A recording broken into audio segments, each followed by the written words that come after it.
بسم اللہ الرحمن الرحیم۔ اس پٹیشن میں پیش ہو کر اس موضوع پر اظہار خیال کرنا کتاب و سنت کی روشنی میں یقیناً اپنے لیے باعث سعادت سمجھتا ہوں۔ میں نے اس مسئلے کے مختلف پہلوؤں پر غور کیا ہے۔ ان پر باقاعدہ گفتگو سے پہلے محترم اسماعیل قریشی صاحب کی گفتگو کے دوران 2-3 کنفیوژنز پیدا ہوئے۔ ان کی کوشش کو اور ان کی محنت کو میں خراج تحسین پیش کرتا ہوں کہ بہت الحمدللہ محنت کے ساتھ کام کیا انہوں نے اور اپنے تئیں اس کام کو نبھانے کا حق ادا کیا ہے۔ اللہ پاک ان کو اجر عطا کرے۔ 2-3 التباس جو اس گفتگو کے دوران پیدا ہوئے ہیں، میں چاہتا ہوں کہ آگے بڑھنے سے پہلے ان کا کچھ ازالہ ہو جائے۔ ان پر تفصیلی بات انشاءاللہ دوران گفتگو آ جائے گی، لیکن اجمالاً ان کنفیوژنز کا دور ہونا ضروری ہے۔ سب سے پہلی بات تو یہ پیدا ہوئی کہ حضور علیہ الصلوۃ والسلام سے اختلاف کا دائرہ کیا ہے اور اختلاف کرنے کا حق ہے یا نہیں اور مخالفت کیا ہے۔ اس سلسلے میں تفصیلی بات آگے آئے گی، لیکن میں سمجھتا ہوں کہ نہایت اختصار سے اس کنفیوژن کو دور کیا جا سکتا ہے۔ وہ یہ کہ شریعت میں اختلاف اور مخالفت میں فرق ہے۔ اختلاف میں حسد، عناد، بغض اور ارادہ اہانت اور نیت تحقیر اور توہین شامل نہیں ہوتی۔ اختلاف یعنی شرعاً یہ تصور کیا جاتا ہے، پریزیوم کیا جاتا ہے کہ وہ نیک نیتی پر مبنی ہے، اور مخالفت میں وہ حسن نیت نہیں ہوتی، بلکہ اس میں ارادہ اہانت کا، محاذ آرائی کا، دوسرے کو نیچا دکھانے کا اور اس کی تنقیص کا پایا جاتا ہے۔ اس لیے حضور نبی اکرم صلی اللہ تعالیٰ علیہ وآلہ وسلم سے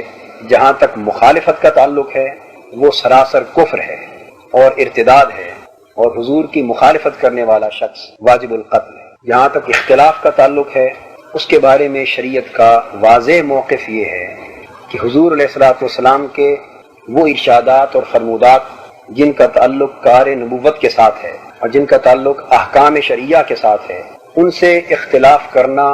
بھی نہ صرف ناجائز بلکہ کفر ہے، اور اختلاف کرنے کی اجازت نہیں دی گئی۔ ارشاد فرمایا گیا ما کان لمؤمن ولا مؤمنۃ اذا قضى اللہ ورسولہ امرا ان یکون لهم الخیرۃ، کہ کسی مومن مرد اور مومن عورت کو یہ حق نہیں پہنچتا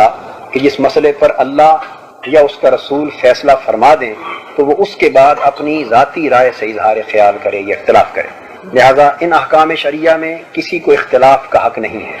یہ مسلمان کے لیے ہے۔ اس کے بعد وہ احکام اور معاملات جن کا تعلق تجربیات کے ساتھ ہے، جن کا تعلق سیکولر مشاہدات کے ساتھ ہے اور دنیاوی ان مسائل سے ہے جن پر اللہ یا اللہ کے رسول نے پازیٹیولی حکم صادر نہیں فرمایا، جس کو واجب التعمیل قرار دیا گیا ہو، یا جن میں ڈسکریشن دے دی ہے، اباحت کے دائرے میں اختیار دے دیا گیا ہے، اس میں اگر کوئی اختلاف کرتا ہے تو وہ نہ کفر ہے نہ ناجائز ہے۔ جو مثالیں اختلاف کے وجود کی ملتی ہیں وہ اس نوعیت کی ہیں، اور دوسرے نوعیت کے اختلاف کی کوئی مثال نہیں ملتی۔ رہ گئے غیر مسلم، صاف ظاہر ہے کہ انہوں نے حضور سے اختلاف کیا تبھی تو وہ غیر مسلم ہوئے، لہذا غیر مسلم کا اختلاف کرنا اب کوئی معنی نہیں رکھتا کہ ان کے اختلاف نے ہی انہیں غیر مسلم بنا دیا ہے۔ یہ تو تھا اختلاف اور مخالفت کا فرق۔ تو اہانت رسول صلی اللہ علیہ وآلہ وسلم کے باب میں جب ہم گفتگو کریں گے تو اس میں مخالفت عنوان ہوگا، محض مجرد اختلاف نہ ہوگا۔ دوسرا جو کنفیوژن پیدا ہوا وہ عذاب مہین کے بارے میں تھا کہ رسوا کن عذاب، اس کی گفتگو بھی آگے انشاءاللہ آئے گی، لیکن میں مختصراً اتنا عرض کر دوں کہ یہ ایک عام لفظ ہے۔ قرآن مجید میں متعدد مقامات پر کئی جرائم اور گناہوں کے ضمن میں اس کا ورود ہوا ہے، اور اس لفظ کا مفہوم ہر جگہ کتاب اور سنت کے سیاق و سباق کے حوالے سے متعین کیا جاتا ہے۔ یعنی اس کا کوئی اسپیسیفائڈ ایک معنی نہیں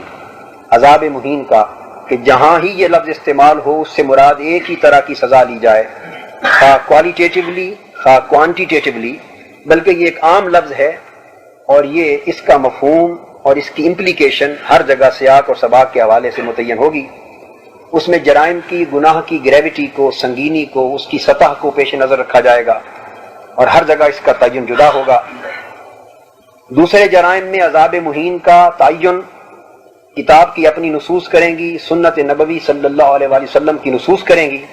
لیکن جب توہین اور اذیت رسالت مآب صلی اللہ علیہ وآلہ وسلم کے باب میں عذاب مہین کا لفظ استعمال ہوگا تو اس امر میں کوئی شک نہیں کہ یہاں عذاب مہین سے مراد قتل کی سزا لی جائے، سزائے موت لی جائے۔ رہ گیا یہ کہ آگ میں ڈال کر سزائے موت دینا، اسی کو عذاب مہین کہتے ہیں۔ الگ تخصیص ایسی کوئی تعریف موجود نہیں، یعنی اس کا تعلق موڈ آف ایگزیکیوشن کے ساتھ۔ اصل مدعا کیپٹل پنشمنٹ ہے، سزائے موت ہے اعانت رسول کی صلی اللہ علیہ وآلہ وسلم کی، کس طرح دی جائے اس کا تعلق موڈ سے ہے، وہ کوئی آگ میں ڈالنا یا دوسرا کوئی موڈ اسپیسیفائڈ نہیں۔ تاہم حضور کی توہین کے باب میں عذاب مہین سے مراد قتل کی سزا، باقی معاملات میں سزا کو سباب جدا متعین کرتے ہیں۔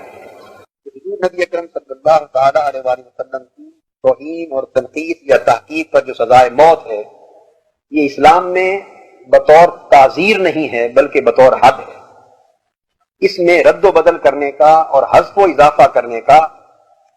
نہ صرف کسی اسلامی ریاست کو، کسی مقننہ کو، بلکہ پوری امت کو بھی حق نہیں ہے کہ وہ اس میں کمی بیشی کر سکے۔ علماء کرام نے کتابوں میں اس امر کی تصریح کی کہ حضور کی اہانت اور تحقیر اور تنقیص پر جو سزائے موت ہے یہ بطور حد نافذ کی جائے گی۔ اب اس پر میں انشاءاللہ کتابوں سے جزیات ریفرنسز آگے اپنے موقع پر پیش کروں۔ میں اپنی اس گفتگو کے مقدمہ کے طور پر ایک نقطہ اور واضح کرنا چاہتا ہوں، اور وہ یہ کہ ہمارے ذہنوں میں مسئلے سے متعلق ایک بات اچھی طرح ذہن نشین ہونی چاہیے۔ اللہ تعالیٰ علیہ وآلہ وسلم کی تعظیم و تکریم یہ ایمان کا فاؤنڈیشن ہے اور اسینشل ایلیمنٹ آف ایمان ہے، اسینشل ایلیمنٹ آف فیتھ۔ حضور کی کتاب قرآن کو مانے، ہر شے پر پورا ایمان رکھے، صرف حضور کی تعظیم اور تکریم پر ایمان نہ رکھے اور اس کو ضرور تارک ہو، سب باتیں ماننے کے باوجود صریحاً کافر ہے اور اس کا اسلام سے کوئی تعلق نہیں۔ تعظیم و تکریم رسالت مآب صلی اللہ علیہ وآلہ وسلم یہ ضروریات دین میں سے ہے، صحیح معنی کہ یہ اصل ایمان ہے۔ اب یہاں ایک بات بڑی ڈیلیکیٹ ہے جس کو بڑا احتیاط سے ڈیفرینشیٹ کرنا ہوگا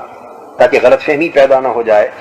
وہ یہ کہ حضور علیہ الصلوۃ والسلام کی تعظیم اور ادب، جیسا کہ میں نے عرض کیا، یہ اصل ایمان ہے، اور حضور کے اسوہ و سیرت کی پیروی اور اتباع یہ کمال ایمان ہے۔ حضور کی اسوہ، حضور کی سیرت اور حضور کی تعلیمات و فرمودات پر عمل کرنا یہ کمال ایمان ہے۔ اگر کوئی شخص عملاً اس کا تارک ہوگا، اعتقاداً نہیں، عملاً اس کا تارک ہوگا تو وہ ناقص الایمان ہوگا، اور اگر کوئی شخص کی تعظیم و تکریم کا تارک ہوگا تو وہ ناقص الایمان نہیں بلکہ خارج از ایمان ہوگا، وہ کافر ہوگا۔ لہذا ہم اس کو کنکلوڈ کیوں کریں گے کہ حضور نبی اکرم صلی اللہ تعالی علیہ وآلہ وسلم کے ادب اور تعظیم کا ترک کرنا کفر ہے، اور حضور کے عطا کردہ اعمال اور سنن جس کو ہم سیرت اور اسوہ کہتے ہیں، جس کی اتباع لازم ہے، اس کا ترک کرنا فسق و فجور اور حرام ہے۔ لہذا جو حضور کی اتباع کا عملاً تارک ہے وہ حرام کار ہے، وہ فاسق و فاجر ہے، اور جو حضور کے ادب اور تعظیم و تکریم کا تارک ہے،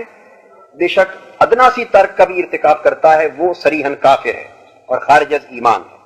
اس لیے کہ تارک اتباع جو ہے وہ ترک عمل کر رہا ہے، تارک اتباع ترک عمل صالح کا مرتکب ہو رہا ہے، اور تارک ادب یہ ترک ایمان کا مرتکب ہو رہا ہے۔ اس چیز کو ذہن نشین کر لینا چاہیے تاکہ ہم اس بات کو ذہنوں میں متعین کر سکیں کہ تعظیم رسالت مآب صلی اللہ علیہ وآلہ وسلم یا حضور کی اہانت کسی بھی فارم میں ہو، اس کی شریعت میں حیثیت کیا ہے، آیا اس کی پرائمری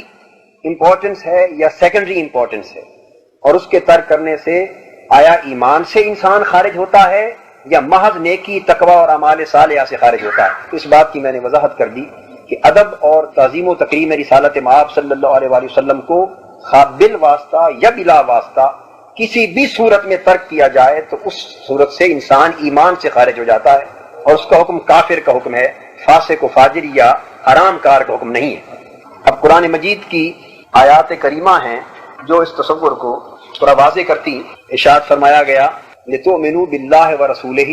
وَتُعَزِّرُوهُ وَتُوَقِّرُوهُ، کہ اللہ پر اور اس کے رسول صلی اللہ علیہ وسلم پر ایمان لایا جائے اور اس رسول کی تعظیم کی جائے، تکریم کی جائے اور توقیر کی جائے۔ اسی طرح دوسرے مقام پر ارشاد فرمایا گیا، میں ان کی آگے ڈیٹیل میں ساری دوں گا، سائٹیشن تھوڑا سا میں بیسک آئیڈیا عرض کر رہا ہوں۔ حضور علیہ الصلوۃ والسلام سے اہل ایمان کا تعلق کس نوعیت کا ہونا چاہیے، اس کے لیے فرمایا گیا فَالَّذِينَ آمَنُوا بِهِ وَعَزَّرُوهُ وَنَصَرُوهُ وَاتَّبَعُوا النُّورَ الَّذِي أُنزِلَ مَعَهُ فَأُولَٰئِكَ هُمُ الْمُفْلِحُونَ۔ وہ لوگ جو نبی صلی اللہ علیہ وآلہ وسلم پر ایمان لائے اور نبی صلی اللہ علیہ وسلم کی تعظیم و تکریم کی اور حضور کی اعانت کی، مدد کی، یعنی آپ کے مشن اور دین کو پھیلانے کے لیے تگودو کی، اور اس نور کی پیروی کی جو یہ نبی ساتھ لے کر آیا ہے، یعنی قرآن کی اور تعلیمات کی، بس یہی وہ لوگ ہیں جو فلاح پانے والے ہیں۔ اب اس کے بعد یہ جو آرٹیکل ہے 295 اور 290A، اس کا کتاب و سنت کی روح سے کیا حیثیت ہے، اور کیا کتاب و سنت کے ایک ادنا طالب علم کی حیثیت سے اس میں کوئی ریپگننسی اور انکنسسٹنسی نظر آتی ہے کتاب و سنت کے ساتھ یا نہیں، تو میں اس پر کچھ گفتگو کر لوں۔ 295 جہاں تک اس کے قانونی امپلیکیشنز کا تعلق ہے وہ آپ بہتر سمجھتے ہیں، میرا منصب وہ نہیں اور نہ میں اس پرپز کے لیے یہاں حاضر ہوا ہوں۔ میں اس کو صرف شرعی نقطہ نظر سے اس کے ہر جہت کو آپ کے سامنے عرض کر دوں گا، پھر اس کے بعد آپ بہتر سمجھتے ہیں۔ 295A میں ہے deliberate and malicious acts intended to outrage religious feelings of any class by insulting its religion، یہ پہلا لفظ قابل توجہ ہے ریلیجن کا، اور religious believers who with deliberate and malicious intention of outraging the religious feelings of any class, religious feelings. Number 2, the citizens of Pakistan by words either spoken or written or attempt to insult the religion or the religious beliefs، یہ number 3 ہے، religious beliefs of that class shall be punished with imprisonment of either description for a term which may extend to 2 years، which may extend to 2 years، یہ چوتھا point ہے، or with fine or with both۔ اس میں کم سے کم میرے ذہن میں کوئی شبہ اور کوئی التباس اس پہلو پر نہیں کہ جب ریلیجن کی اہانت کی بات آ گئی تو اس میں توہین الوہیت، توہین نبوت و رسالت، اور توہین کتاب و سنت، اور توہین وحی اور ایمان کے جتنے بھی ٹینٹس ہیں اور جتنے بھی عقائد اور ضروریات دین ہیں، ان ساری کی اہانت اس میں داخل ہو جائے گی، اس لیے کہ انہی اجزاء اور ارکان کے مجموعے کا نام دین یا مذہب ہے۔ اگر ان کو دین کی آئیڈینٹی سے، تشخص سے جدا کر دیا جائے تو پھر دین کا ان اجزاء اور اسینشل ایلیمنٹس کے بغیر اپنا کوئی وجود ہی نہیں رہتا۔ جب ہم مذہب کی اور عقیدے کی بات کرتے ہیں اور ریلیجس بیلیف کی بات کرتے ہیں تو ہم ایمان باللہ کی بات کرتے ہیں، اللہ کو ماننے کی جس طرح اسے ماننے کا حق ہے بات کر رہے ہیں، ایمان بالرسالت کی بات کرتے ہیں، حضور کی نبوت اور رسالت کو ما جملہ حقوق اور تقاضوں کے ماننے کی بات کرتے ہیں، اور اس طرح جو باقی اجزاء ہیں ایمان کے، کتابوں پر ایمان لانا اور دیگر انبیاء پر ایمان لانا علی حاصل قیاس۔ تو جب ہم نے مذہب کی بات کر دی اور نمبر 2 ریلیجس بیلیفز کی بات کر دی تو اس میں کوئی شبہ باقی نہ رہا کہ اس میں عقیدہ توحید، عقیدہ رسالت اور دیگر تمام عقائد جن کو ہم اجزاء ایمان کہیں گے، اور وہ تمام فنڈامنٹلز جن کو ہم ارکان اسلام کہیں گے، وہ سارے کے سارے اس میں شامل ہو گئے۔ لہذا کوئی شخص اگر نماز کی فرضیت کی اور فی نفس نماز کی اہانت کرتا ہے تو وہ بھی اس شرک کی ذیل میں آتا ہے۔ کوئی روزہ، حج، زکوٰۃ اور کعبہ کی اہانت کرتا ہے وہ بھی اس ذیل میں آتا ہے۔ کوئی قرآن مجید کی، دیگر مقدس کتابوں کی اوریجنیلٹی کی اور کسی بھی نبی کی اہانت کرتا ہے وہ بے شک اسی ذیل میں آتا ہے۔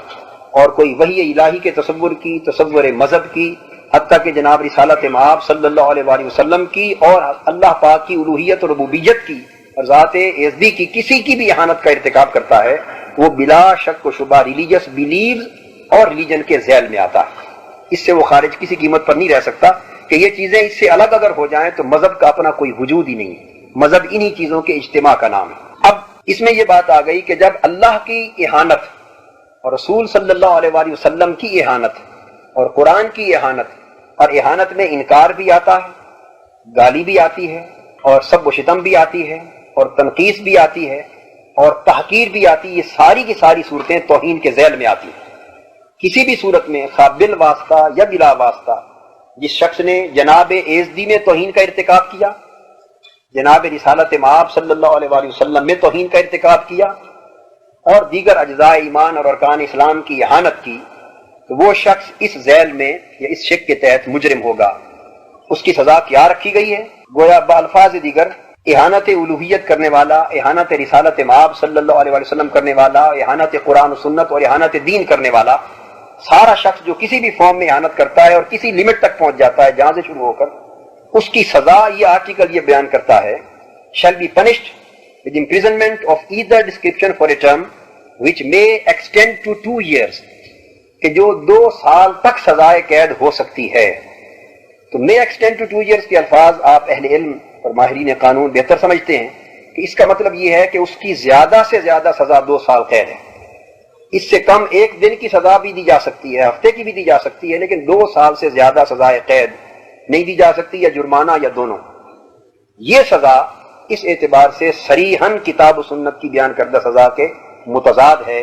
متناقض ہے، اور یہ بڑی واضح ریپگننسی ہے، چونکہ اہانت رسالت مآب صلی اللہ علیہ وآلہ وسلم کی اب ہم اسپیسیفائی کر رہے ہیں، ورنہ باقی سب باتیں اس میں شامل ہیں۔ اس کی سزا جیسا کہ میں نے عرض کیا، شریعت اسلامیہ نے اور کتاب و سنت نے صرف اور صرف سزائے موت مقرر کی ہے، اور بطور تعزیر کے نہیں، بطور حد کے اور فقہا کی تصریح ہے۔ تو گویا شریعت کا موقف یہ ہوا کہ اہانت رسالت مآب صلی اللہ علیہ وآلہ وسلم کا ارتکاب کرنے والا وہ سزائے موت کا حد کے طور پر مستحق ہے، اور کسی بھی ریاست اور کسی بھی طبقے کو اس سے کم سزا دینے کی اگر جرم ثابت ہو جائے تو حق ہی نہیں پہنچتا،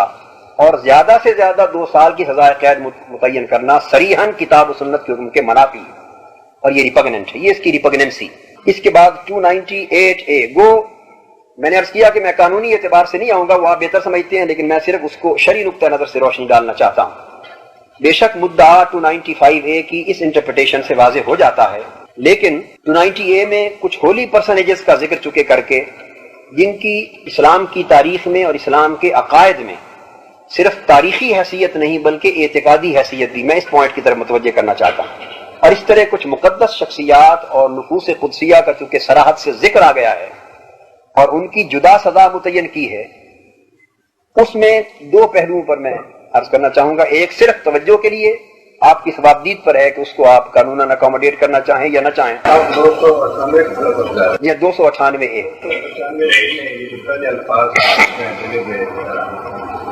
اس میں انڈیلیبریٹ بھی آئے گا جی، اس میں اس عبارت میں بھی تبدیلی کرنی پڑے گی۔ یہ آپ اس میں دیکھیں گے کہ آپ نے ابھی کہا کہ خیانت میں انکار بھی آتا ہے، جی تو جو لوگ بھی مسلمان نہیں ہیں تو سب منکر ہیں۔ میں عرض کرتا ہوں، انکار بنیت تحقیر، انکار بنیت تحقیر، بنیت تنقیص، ابھی میں اس کی وضاحت آگے چل کے کروں۔ مطلق انکار وہ میں ہم پہلے عرض کر چکے کہ وہ اختلاف کے ذیل میں آئے گا، اور اس سے آدمی پہلے ہی کافر ہو چکا۔ اب کافر ہونے کی حیثیت سے اب وہ اہانت کا مرتکب ہوتا ہے تو وہ بھی واجب القتل ہے، وہ مسئلہ جدا ہے۔ اب یہ دوسرے 298A میں اس میں کچھ مقدس اسماء بیان کیے گئے، ڈائریکٹلی اور indirectly defiles the sacred name of any wife المؤمنین or members of the family اہل بیت of the holy prophet peace be upon him or any of the righteous caliphs خلفاء راشدین or companions of the holy prophet peace be upon him shall be punished with imprisonment of either description for a term which may extend to 3 years or with fine or with both۔ مسئلہ جو اس وقت زیر بحث ہے وہ اس article سے بھی متعلق ہے، اور وہ یوں کہ قرآن مجید نے حضور علیہ الصلوۃ والسلام کی اذیت کو، حضور کو اذیت پہنچانا بھی صریحاً اسی ذیل میں شمار کیا ہے۔ نبی اکرم صلی اللہ علیہ وآلہ وسلم کو اذیت دینا ڈائریکٹلی یا انڈائریکٹلی وہ بھی صریح اہانت اور کفر ہے اور ارتداد ہے، اور اس کی سزا بھی وجوب قتل ہے۔ یہ بطریق اذیت جب حضور کی ازواج مطہرات کی کا نام لے کر کوئی اہانت کرے گا اور ان پر اتہام کرے گا اور ان کی گستاخی کرے گا تو نبی اکرم صلی اللہ علیہ وآلہ وسلم اذیت سے بچ نہیں سکتے۔ حضور کی ازواج مطہرات کی اہانت کرنا، گستاخی کرنا اور ان کے نام لے کر ان کو ڈیفائی کرنا، یہ فی الواقع نبی اکرم صلی اللہ علیہ وآلہ وسلم کو اذیت پہنچانے کے مترادف ہے۔ اسی طرح حضور کے خلفاء راشدین کا نام لے کر ان کی اہانت کرنا اور اسی طرح کے ایکٹ کا ارتکاب کرنا، یہ نبی اکرم صلی اللہ علیہ وآلہ وسلم کو بالواسطہ اذیت پہنچانے کے مترادف ہے۔ ایک بڑا مسئلہ شروع کر دیں گے کہ یہ اس وقت آج کو کرے گا، اس کی کیا نوعیت ہوگی؟ وہ نوعیت کو ہم سر دست نہیں، ہم صرف انڈائریکٹلی صرف اذیت کی بات کو ہم ٹچ کر رہے ہیں۔ آج کل کیا حضور کو آج کو بات ایسی کرے جی تو کیا حضور کو اذیت پہنچے گی آج یا نہیں پہنچے گی؟ ایک مسئلہ خاصا اس پر میں عرض کرتا ہوں، اس پر امت مسلمہ کے کسی مکتب فکر میں کوئی اختلاف نہیں کہ اب اگر کوئی اہانت کرے اہل بیت کی اور خلفاء راشدین کی یا ازواج مطہرات کی تو کیا اب بعد از وصال حضور کو اذیت تصور کی جائے گی کہ نہیں؟ امت مسلمہ کے کسی بھی فقہی اور کسی بھی اعتقادی مسلک و مذہب میں اس پر کوئی اختلاف نہیں۔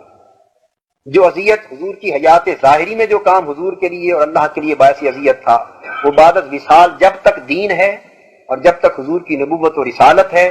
اور جب تک اللہ کے احکام اور حضور کی نسبتوں کی حرمت قائم ہے، اس وقت اذیت کا تصور بھی قائم رہے گا۔ جس طرح آج بھی حضور کے حکم کی عدولی، حضور کی اطاعت سے انحراف ہے، اور آج بھی حضور کے حکم کی تعمیل عین اطاعت ہے بعد از وصال سنت کے حوالے سے۔ بالکل اسی طرح حضور کی نسبتوں اور ان حرمتوں کی تعظیم آج بھی تعظیم رسول ہے، اور ان کی اہانت آج بھی اذیت ہے۔ اس پر قرآن مجید کی جو آیات آئیں گی جی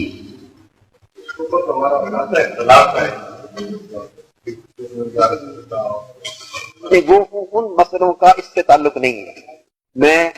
ابھی عرض کروں گا، جب میں اس کے بعد ساری سائٹیشن درج کروں گا تو میں سمجھتا ہوں کہ یہ ایشو کلیئر ہو جائے گا۔ اس پہ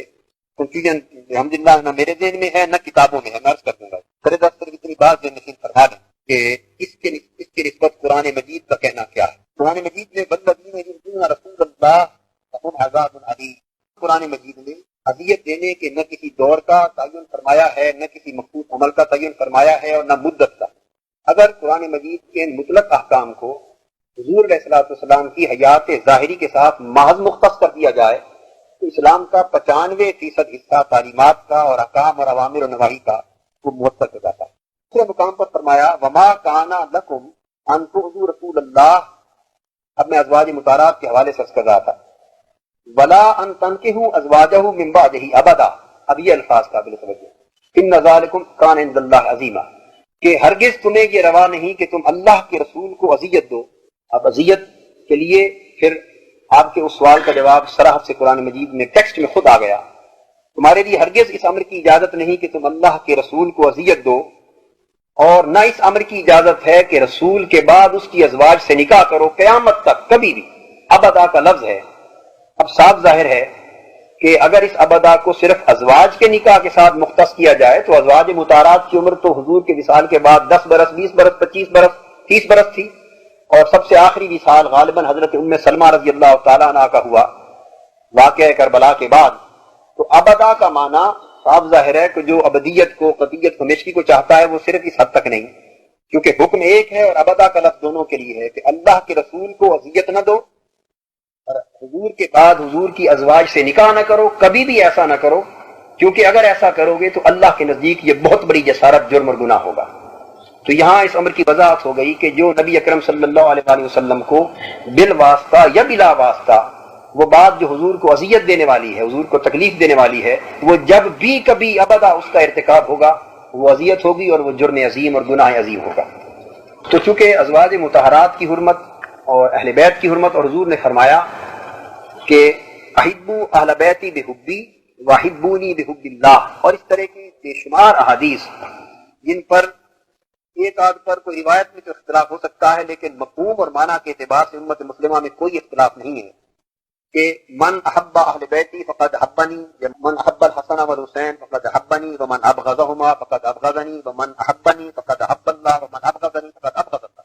اب یہ محبت تو صرف حضور کی حیات ظاہری کے لیے نہیں تھا، حضور کے وصال کے بعد بھی ان سے محبت ہو تھا، اس طرح محبت تو حضور کے بعد کے لیے بھی تھا، اس طرح جو ان سے بغض رکھے گا وہ مجھ سے رکھے گا، جو مجھ سے بغض رکھے گا وہ اللہ سے رکھے گا، تو بغض اور اذیت کا پہلو بھی حضور کے بعد رسول قائم اور دائم رہے گا۔ اور یہی حکم ازواج مطہرات کے لیے، اور وہ سمیت اہل بیت کیونکہ وہ شامل ہیں،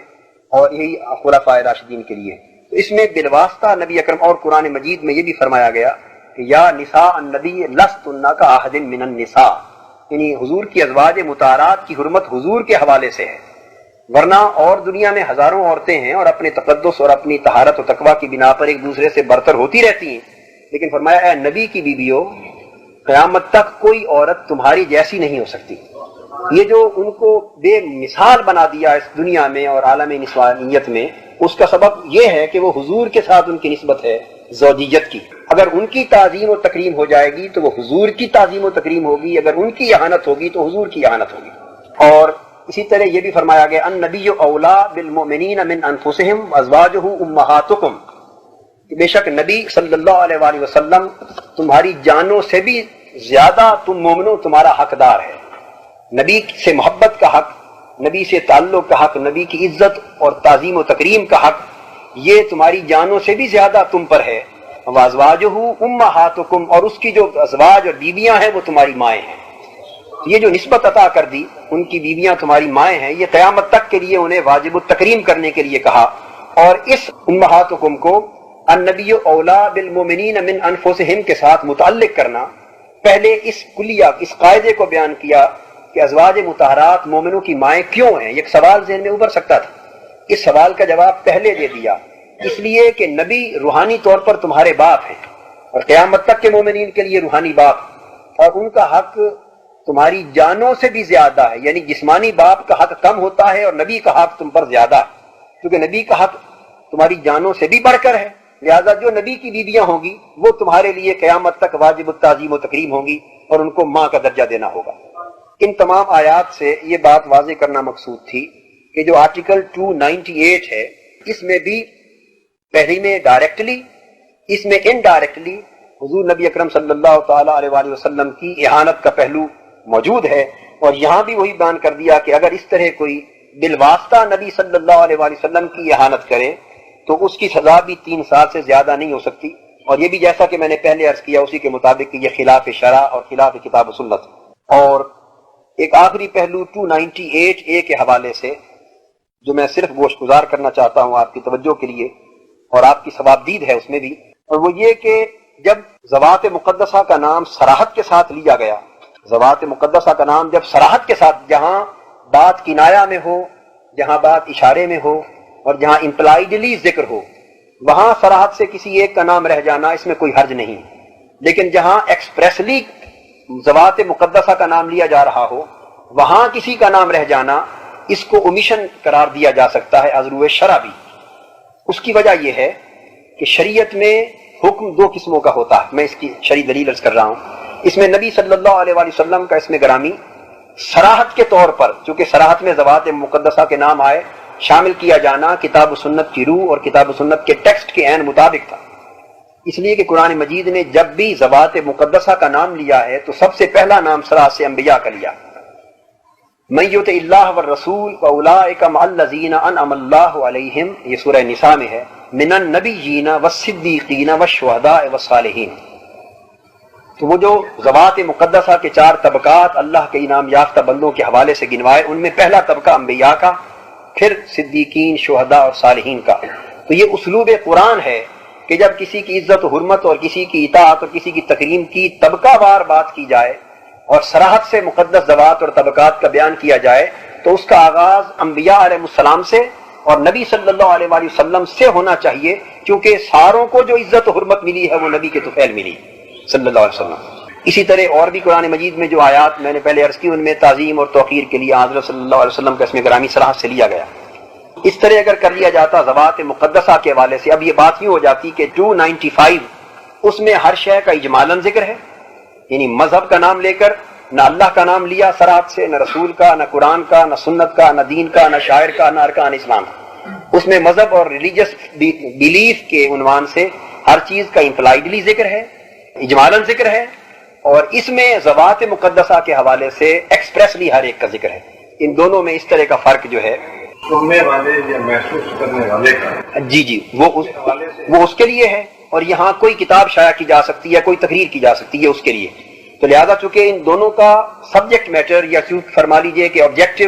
اور ایم جو جدا جدا ہے، اس کے لیے الفاظ ہیں کہ جو کسی کے فیلنگز کو انجر کرتا ہے اور یہ آؤٹ ریج کرتا ہے اس کی فیلنگز کو، تو اس کو کوئی سامنے کوئی بات کہہ کر یا اس کو کوئی دکھا کر، تو وہ اس کے لیے تھا۔ بے شک اس میں اہانت رسالت مآب صلی اللہ علیہ وسلم کا ذکر ہے اور اہانت الوہیت کا ذکر ہے، لیکن وہ اس باب میں ہے۔ لیکن یہاں جو بات کی جا رہی ہے یہ ہے derogatory remarks in respect of holy personages. وہ ڈیروگیٹری ریمارکس کوئی شخص اپنی تقریر میں کر سکتا ہے، کوئی اپنی کتاب میں کر سکتا ہے، بے شک ہزاروں آدمیوں نے وہ تقریر نہ سنی ہو نہ کتاب پڑھی ہو، لیکن اسلامی ریاست میں اس نے ایک ایکٹ کیا ہے، کتاب لکھی جس میں ذوات مقدسہ پر اہانت آمیز کلمات کہے، یا اس نے تقریر کی اہانت آمیز کلمات کہے، اور اس کو اگر اس ذیل میں نہیں لائیں گے اور وہ کسی شخص کے علم میں نہیں آئی، کسی کے فیلنگز آؤٹ ریج نہیں ہوئے، لیکن بہرحال وہ ایک جرم کا ارتکاب کر چکا ہے، ایک ایکٹ اس نے کمٹ کر لیا ہے، تو 298 میں صراحت سے حضرت صلی اللہ علیہ وسلم کا ذکر لایا جانا اس جرم کے خاتمے کے لیے ضروری ہے، اور اس میں بہرحال اجمالاً موجود ہے۔ یہ دونوں میں فرق کر کے میں مناسب یہ سمجھتا ہوں کہ اس میں بھی اضافہ ہونا چاہیے۔ اس میں تو سب مذاہب کرتے ہیں۔ جی ہاں ٹھیک ہے، اس میں تخصیص ہے اہل اسلام کے لیے، تخصیص اہل اسلام کے لیے آ گئی۔ اب اس میں جب آپ یعنی بالفرض عدالت اس نتیجے پر پہنچتی ہے کہ اس کو ریپگننسی کو دور کر کے اس کے لیے بہتر اور کوئی زبان یا قانون وضع کیا جائے، تو اس میں پھر ڈیفرینشیٹ آپ کر سکتے ہیں سزائے موت کے حوالے سے کہ اس کے لیے سزائے موت ہے، جس طرح اعانت رسالت مآب یا اعانت الوہیت کی وہ چیزیں جن کا ذکر کتاب و سنت کی نصوص سے ملے گا، اور جو دیگر مذاہب کی اعانت اگر مسلمان بھی کرتا ہے تو اس کو تعزیر کے لیے، تاکہ دل شکنی نہ ہو ان ذمیوں کی جن کی مذہبی حقوق کے تحفظ کی ذمہ داری بھی اسلام نے لی ہے، اس کی سزا تعزیر کے ذیل میں آ سکتی ہے۔ ایک بات جو میں واضح ہو چکی، حضور نبی اکرم صلی اللہ تعالیٰ علیہ وسلم کے حوالے سے کہ یہ اہل اسلام کے لیے مختص ہے اور کتابوں کے لیے اور تقاریر اور دیگر معاملات کے لیے مختص ہے۔ جی اب ہم آپ جی جی جی وہ جو شروع کے الفاظ تھے اگر وہ ہٹا دیے جائیں تو اس صورت میں اگر کوئی مسلمان جی اگر کسی اور مذہب والے سے کہے کہ آپ کا مذہب جو ہے وہ باطل ہے، ٹھیک نہیں ہے، تو اس سے کیا فرق پڑے گا؟ دیکھیے، مذہب کا علمی استدلال میں کسی مسلمان کا غیر مسلم کو کہنا کہ آپ کا مذہب باطل ہے، اور غیر مسلم کا جی جی اگر یہ آپ بتا دیں اب یہ اسی طریقے سے لکھے ہیں تو آ جائے گا، بند ہو جائے گا۔ اچھا، گزارش یہ ہے کہ دراصل یہ پوری جو لینگویج ہے، اصل یہ لینگویج تو بنی ہوئی ہے، پہلے ہم اس پر غور کریں، اس میں بہت سی ایمبیگویٹیز ہیں، اس لحاظ سے ایمبیگویٹیز بہت سی ہیں، اس کو ریموو کرنے کی ضرورت ہے۔ یعنی ایک ایمبیگویٹی یہ ہے کہ یہ ایک ہی سزا دونوں قسموں کے جرائم کے لیے وضع کر دی گئی کہ کوئی مسلمان ہو کر اسلام کے ان شاعر کے خلاف اعانت کرے تب بھی وہی سزا، مسلمان ہو کر غیر مسلموں کے مذہب کے بارے میں ایسا اقدام کرے تب بھی وہی سزا، اور غیر مسلم ہو کر کسی بھی نوعیت کی اعانت کا ارتکاب کرے، خواہ وہ کسی شخصیت سے متعلق ہو، خواہ کسی درجہ سے متعلق ہو، تب بھی وہی۔ تو اس میں مختلف قسم کی ایمبیگویٹیز ہیں۔ جی کیا یہ ضروری نہیں تھے یہاں پہ؟ جیسے اگر آپ ان لفظوں کو بتا دیں جی تو پھر کوئی بھی آدمی جب کسی مذہب کو اس میں بات کرے گا جی تو وہ ضرور اس کی دلچسپی تو ہوگی۔ اس میں اس میں یہ دکھتا ہے کہ اگر وہ آدمی ریلیجس سے کرے یا کسی محنت سے کرے تو اس کی وقت نہیں ہوتی۔ اس میں یہ ہے کہ جب وہ کسی غیر مذہب کو اس نیت سے اعانت کرتا ہے، اس نیت سے، تو پھر وہ اس سزا کا جو سزا اس میں تعزیراً دی جائے گی، جو میں نے عرض کر رہا ہوں کہ یہ اتنا کامن کلاس ہو ہی نہیں سکتی، اس طرح انہوں نے بنا دی ہے، تو پھر وہ کیوں؟ جی ہاں، اب میں وہی آپ کو اس طرف آ رہا ہوں۔ اگر وہ ڈیلیبریٹلی ود میلیشس انٹینشن کرے گا مسلم غیر مسلم کے مذہب کی نسبت، تو پھر تو وہ سزا کے ذیل میں آئے گا۔ اس لیے اس کا عائد کیا جانا اس معنی کے لیے تو مفید ہے، لیکن وہ اپنی تبلیغ کے طور پر احقاق حق اور ابطال باطل کے طور پر کرے گا کہ دین اسلام حق ہے اور باقی مذاہب جو ہیں اس وقت محرف متبدل وہ باطل ہیں، تو چونکہ اس میں ڈیلیبریٹ اور میلیشس انٹینشن نہیں ہوگا میلیفائڈ، اس کے ہونے کا یہ فائدہ ہے کہ پھر اس صورت میں اس کا اقدام جرم نہیں ہوگا۔ قریشی صاحب کا یہ خیال تھا کہ یہ ان کی جو استدلال تھا اس میں یہ الفاظ بھی نہیں ہونے چاہیے۔ میں عرض کرتا ہوں، میں ان کو سیپریٹ کر رہا ہوں دو اینگلز میں۔ ان افراز کی ایک اعتبار سے ان الفاظ کی ضرورت ہے، ایک اعتبار سے ضرورت نہیں ہے۔ یہ پرابلم سارا اس عبارت کی وجہ سے پیدا ہو رہا ہے کہ عبارت ایمبیگوس ہے۔ ضرورت اس حد تک ہے کہ اگر غیر مسلمان بغرض تبلیغ مسلمانوں کو بتاتا ہے یا دوسروں کو بتاتا ہے کہ یہ حق ہے اور وہ باطل ہے، تو یہ منشاء قرآن ہے، قرآن مجید میں جا بجا اس اسلوب کو بیان کیا گیا، یہ تقاضا ہے تبلیغ ہے۔ لیکن اگر وہ ڈیلیبریٹ میلیشس انٹینشن کے ساتھ اہانت کرنے کے لیے، دل شکنی کرنے کے لیے یہ بات کہتا ہے، تو پھر وہ جرم ہے۔ لہذا اس جرم کو روکنے کے لیے ان الفاظ کا یہاں موجود ہونا،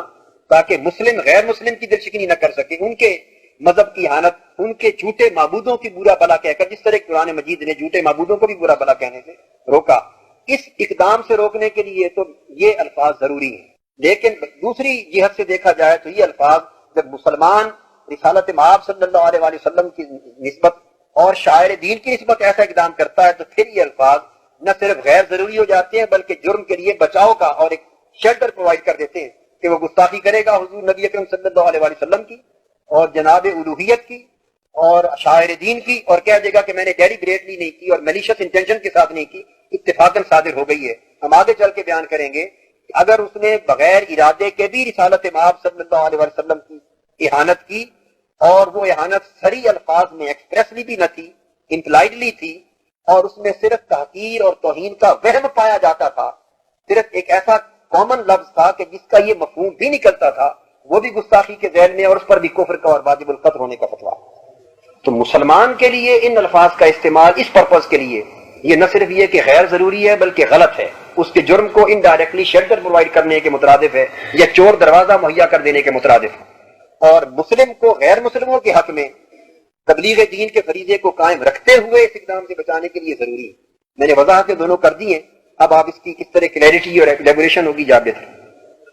کو یہ طریقہ بتایا جائے جی کہ اگر وہ حضور صلی اللہ علیہ وسلم کے بارے میں کرتے ہوں تب تو وہ احانت میں آ جاتی ہے، جی کہ اگر کسی اور کے بارے میں کرتے ہیں تو اگر وہ غیر ارادی طور پر کرتے ہوں یا ارادہ خراب نہیں ہے، صرف اپنے مذہب کی تبلیغ کے لیے کرتے ہوں جی تو پھر تو وہ اس میں نہیں آئے گا۔ ہاں، تو اس میں یہ ہے کہ اللہ رب العزت کی ذات پاک اور نبی صلی اللہ علیہ وسلم کی ذات یا قرآن یعنی بعض ذوات کے بارے میں تصریح موجود ہے کہ غیر ارادی طور پر بھی اقدام ہوگا تو پھر بھی معنی ایک ہوگا، بعض چیزوں کے بارے میں محض تبلیغ مذہب کے طور پر کریں گے بغیر احانت کی نیت کے تو پھر اس کی سزا جدا ہوگی، وہ حد نہ رہے گی، پھر تعزیر ہو جائے گی۔ تو میں عرض یہ کر رہا ہوں کہ اس میں بہت سے مسائل ہیں جن کو جس وقت یہ ورڈنگ تیار کی گئی ہے نہ اس وقت یہ ساری حقیقتیں بنانے والوں کے پیش نظر تھیں نہ یہ سارے فرق اور امتیاز تھے، تو بہت سی ایمبیگوٹیز ہو گئی۔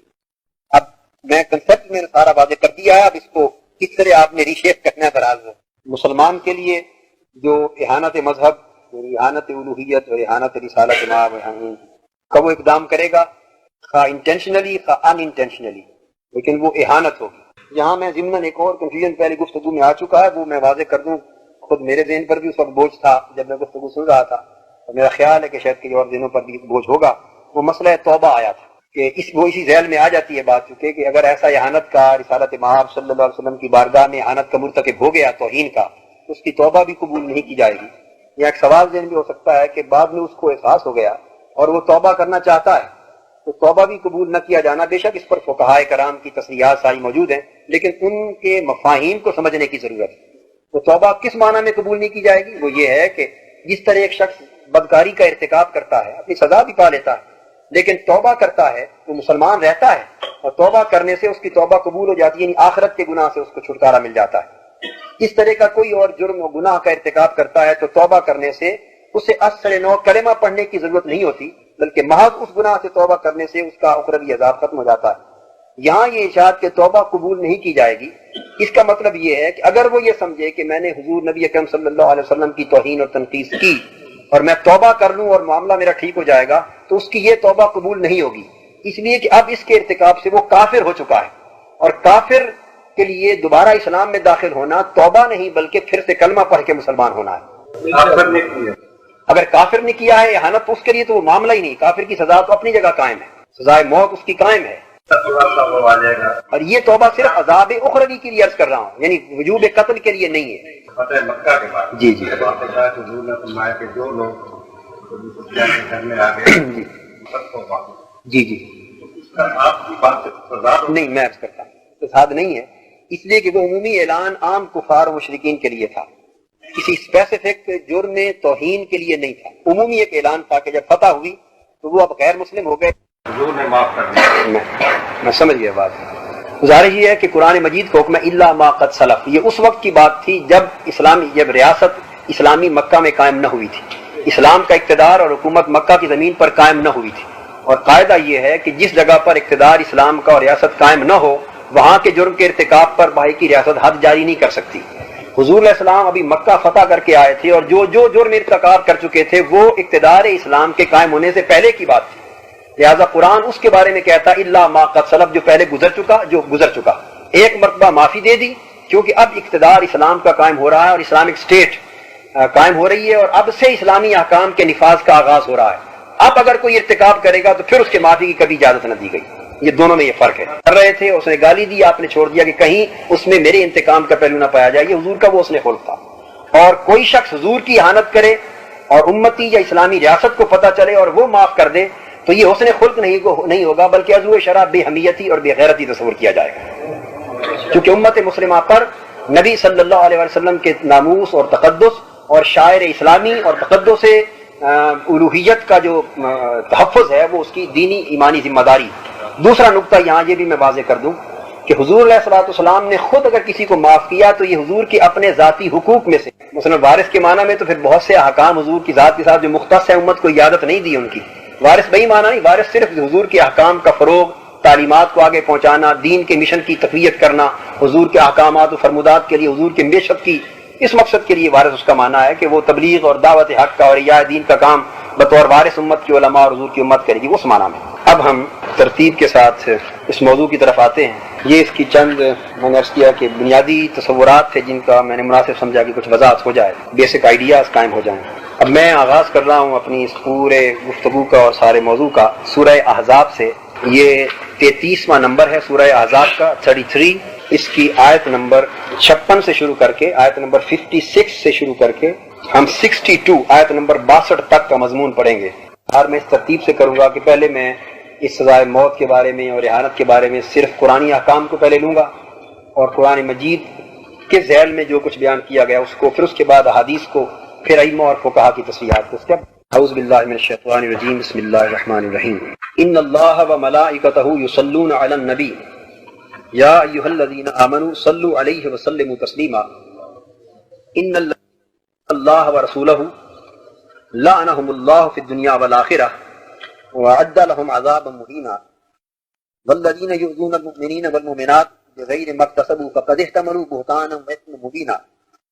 یا ایھا النبی قل لأزواجک وبناتک ونساء المؤمنین یدنین علیہن من جلابیبہن ذلک ادنی ان فلا یؤذین وکان اللہ غفورا رحیما فإن لم ينتهِ المنافقون والذین فی قلوبهم مرض والمرجفون فی المدینہ لنغرینک بهم ثم لا یجاورونک فیہا الا قلیلا ملعونین اینما ثقفوا اخذوا وقتلوا تقتیلا سنت اللہ فی الذین خلوا من قبل تجد لسنت اللہ تبدیلا۔ اللہ کا نبی صلی اللہ علیہ وآلہ وسلم پر صلاۃ بھیجنا۔ نمبر 2، اللہ اور اللہ کے رسول کو اذیت دینا۔ تیسرا، رسول کو اذیت دینا یہ باعث لعنت اور باعث عذاب دنیا و آخرت اور باعث کفر ہونا، اور ایسے منافق افراد کو ملعون اور واجب القتل قرار دیا جانا، اور ایسے گستاخان رسالت مآب صلی اللہ علیہ وآلہ وسلم کا واجب القتل ہونا، یہ قانون الہی ہے، مقرر شدہ ہے، اس میں کوئی تبدیلی نہیں ہو سکتی۔ یہ 6 بنیادی تصورات ہیں جو اس مقام میں قرآن مجید میں واضح کیے گئے۔ اللہ کا نبی صلی اللہ علیہ وآلہ وسلم پر صلاۃ بھیجنا، اس پر ائمہ نے خاص طور پر علامہ ابو یعقوب فیروز آبادی نے اس موضوع پر ایک مستقل کتاب لکھی ہے، اور اہل لغت، اہل ادب اور اہل تفسیر ائمہ اس پر بالاتفاق بغیر کسی اختلاف کے صلاۃ کے معنی کو بیان کرتے ہوئے لکھتے ہیں۔ اس کتاب کے ابتدائی 3-4 صفحات یہ شیخ ابو یعقوب فیروز آبادی جو صاحب قاموس، یعنی قاموس عربی زبان کی بہت مستند اور معتبر لغت ہے، لغت کی کتاب ہے، اور یہ اس کے آتھر ہیں جنہوں نے یہ کتاب لکھی۔ یہ تو میں نے ایک کتاب کا ریفرنس دیا ہے، ورنہ آپ اس موضوع پر صلاۃ کے معنی پر جو بھی کتاب اٹھائیں آپ کو یہ بات مل جائے گی، جنہوں نے ذرا تفصیل سے بات کی ہوگی کہ صلاۃ، اللہ کا صلاۃ بھیجنا نبی صلی اللہ علیہ وسلم پر، اس کا متفقہ معنی میں سے ایک معنی یہ ہے کہ اللہ نبی صلی اللہ علیہ وسلم کی عظمت کو بڑھاتا ہے، یہ صلاۃ کا معنی ہے، تعظیم و تکریم، اور حضور کے ذکر مبارک کی اشاعت کرتا ہے۔ حضور کے اجلال و اکرام اور تعظیم و تکریم کا معنی ہے صلاۃ اللہ علی النبی، اور حضور کا اشاعت ذکر یعنی دنیا میں حضور کے مقدس ذکر کو پھیلانا، اور نبی صلی اللہ علیہ وسلم کی عظمت و رفعت کو مسلسل بڑھاتے رہنا، بڑھانا، یہ اللہ کی صلاۃ ہے نبی صلی اللہ علیہ وسلم پر، ان معنی کے علاوہ جن میں ہے کہ اللہ نبی پر رحمت بھیجتا ہے، برکت بھیجتا ہے، یہ سب معنی ایک ہی، اور سکون نازل فرماتا ہے۔ یہ صلاۃ جو نماز ہے، یہ اسی صلاۃ کا یہ معنی ہے۔ یہ صلاۃ کے مختلف استعمالات ہیں، مبوس تفصیل میں نہیں جانا چاہتا، یعنی جب بندوں کی صلاۃ ہوگی تو معنی کچھ اور ہوگا، فرشتوں کی صلاۃ کا معنی یہ، جب اللہ کی طرف اس کی اضافت ہوگی تو معنی کچھ اور ہوگا۔ ہم پڑھ رہے ہیں ان اللہ و ملائکتہ یصلون علی النبی، اللہ نبی پر صلاۃ کیا بھیجتا ہے۔ ہم جب حضور پر صلاۃ پڑھیں گے تو ہم اللہ کی بارگاہ میں استدعا کریں گے کہ نبی پر رحمتیں اور برکتیں بھیج، اور حضور کے ذکر کو وسیع کر اور حضور کی عظمت کو بلند کر شایان نشان طریقے سے۔ ہماری صلاۃ یہ ہوگی، یہ صلاۃ علی النبی ہے۔ وہ صلاۃ جو نماز ہے وہ جدا ہے، وہ مطلق صلاۃ کا لفظ ہوتا ہے، یہ صلاۃ کا معنی ہے۔ اس مفہوم، اس پورے تصور کو اس کے سیاق اور سواق سے کاٹ کر نہیں سمجھا جا سکتا۔ قرآن مجید کا سب سے بہتر معنی جو متعین ہوتا ہے وہ ہے تفسیر القرآن بالقرآن، قرآن کی تفسیر قرآن سے کی جائے اور سیاق اور سباق کے with reference to the context کی جائے۔ آغاز اس کا یہاں سے کیا جا رہا ہے کہ بے شک اللہ اپنے نبی کی عظمت اور رفعت کو بڑھاتا رہتا ہے۔ الذین یؤذون اللہ ورسولہ لعنہم اللہ فی الدنیا والآخرہ اب اس کانٹیکسٹ میں جو ہم معنی متعین کر رہے ہیں آگے بڑھتے ہوئے کہ چونکہ اللہ کا کام تو یہ ہے کہ وہ ایسا عمل کریں جس سے حضور کی تعظیم ہو، تکریم ہو اور حضور کی عظمت اور وسعت ذکر لازم آئے. جب یہ دو چیزیں بیان فرما دی، اس کے بعد اب فرمایا اب اللہ پاک یہ چاہتا ہے کہ اس منشا پر عمل کیا جائے اور حکم دیا یا ایھا الذین آمنوا صلوا علیہ وسلموا تسلیما. اگلی آیت اب آ رہی ہے. پس اب جو لوگ جو اللہ کے اس منشا کے خلاف کرتے ہیں، ان الذین یؤذون اللہ ورسولہ، پس وہ لوگ جو اللہ اور اللہ کے رسول کو اذیت دیتے ہیں. اب یہاں اللہ اور اللہ کے رسول کو اذیت دینے کا مفہوم اس کے کانٹیکسٹ میں واضح ہو رہا ہے کہ اللہ نے جو کام خود کیا اور اپنے منشا کے لیے جو لوگوں کو حکم دیا کہ ایسا کرو، جو لوگ اس کے خلاف کوئی ایکٹ کرتے ہیں وہ اللہ کو اذیت دیتے ہیں اور رسول صلی اللہ علیہ وسلم کو اذیت دیتے ہیں. کیا مطلب ہوا یہاں اذیت کا؟ یہ ہو گیا کہ وہ لوگ جو حضور کی تعظیم و تکریم کے منافی کوئی بات کہتے ہیں یا کوئی عمل کرتے ہیں یا حضور کی عظمت اور عفت کو کم کرنے کے لیے، تنقیص کے لیے اور اہانت کے لیے کچھ ڈائریکٹلی انڈائریکٹلی کچھ بھی کام کرتے ہیں، ان کے لیے کیا حکم ہے؟ لعنہم اللہ فی الدنیا والآخرہ، کہ اللہ نے ان پر دنیا میں بھی لعنت بھیجی ہے اور آخرت میں بھی لعنت بھیجی. وَأَعَدَّ لَهُمْ عَذَابًا مُهِينًا، اور ان کے لیے ذلت اور رسوائی کا عذاب تیار کر رکھا ہے. اب یہاں ایک بڑی قابل توجہ ہے اگلی بات جو آیت کریمہ میں آ رہی، والذین، یہاں ایذا دو قسموں کے بیان کیے. پہلی آیت میں آیت نمبر 57 میں ایذا للہ و ایذا للرسول کا ذکر ہے، جو اللہ کو اور اس کے رسول کو اذیت دیتے ہیں. اس کا مفہوم متعین ہو چکا پچھلی آیت سے. اس سے اگلی آیت میں اہل ایمان کو بھی اذیت دینے کی بات ہے. فرمایا والذین یؤذون المؤمنین والمؤمنات بغیر ما اکتسبوا، بغیر کسی مومن مرد اور عورت کی کسی خطا اور جرم کیے جو ان کو اذیت دیتے ہیں مومن مرد اور عورت کو. فقد احتملوا بہتانا و اثما مبینا، پس انہوں نے جنہوں نے اہل ایمان مردوں اور عورتوں کو اذیت دی انہوں نے بہتان تراشا اور اپنے سر کھلا گناہ لیا. یہاں دو آیتوں کا موازنہ مفہوم کے اعتبار سے علامہ ابن تیمیہ نے کیا ہے. میں بعد میں سائٹیشن عرض کروں گا، پہلے میں کنسیپٹ واضح کر لوں کہ اذیت عمل جو ہے ایک ہے لیکن نسبتیں دو جدا ہیں.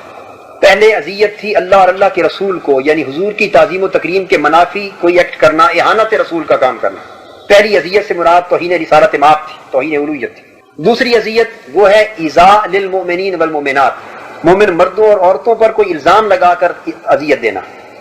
اب ان دونوں کی سزا قرآن مجید نے اس ایک مقام پر جدا لفظوں سے بیان کی. پہلے کے لیے فرمایا، اب دونوں کے لیے ایک ہی لفظ استعمال نہیں کیا اور اس دونوں کی سزا کا انداز اور اسلوب ایک نہیں رکھا. پہلے کے لیے فرمایا اللہ نے دنیا اور آخرت میں ان پر لعنت کی اور ان کے لیے ذلت انگیز عذاب تیار کیا ہے.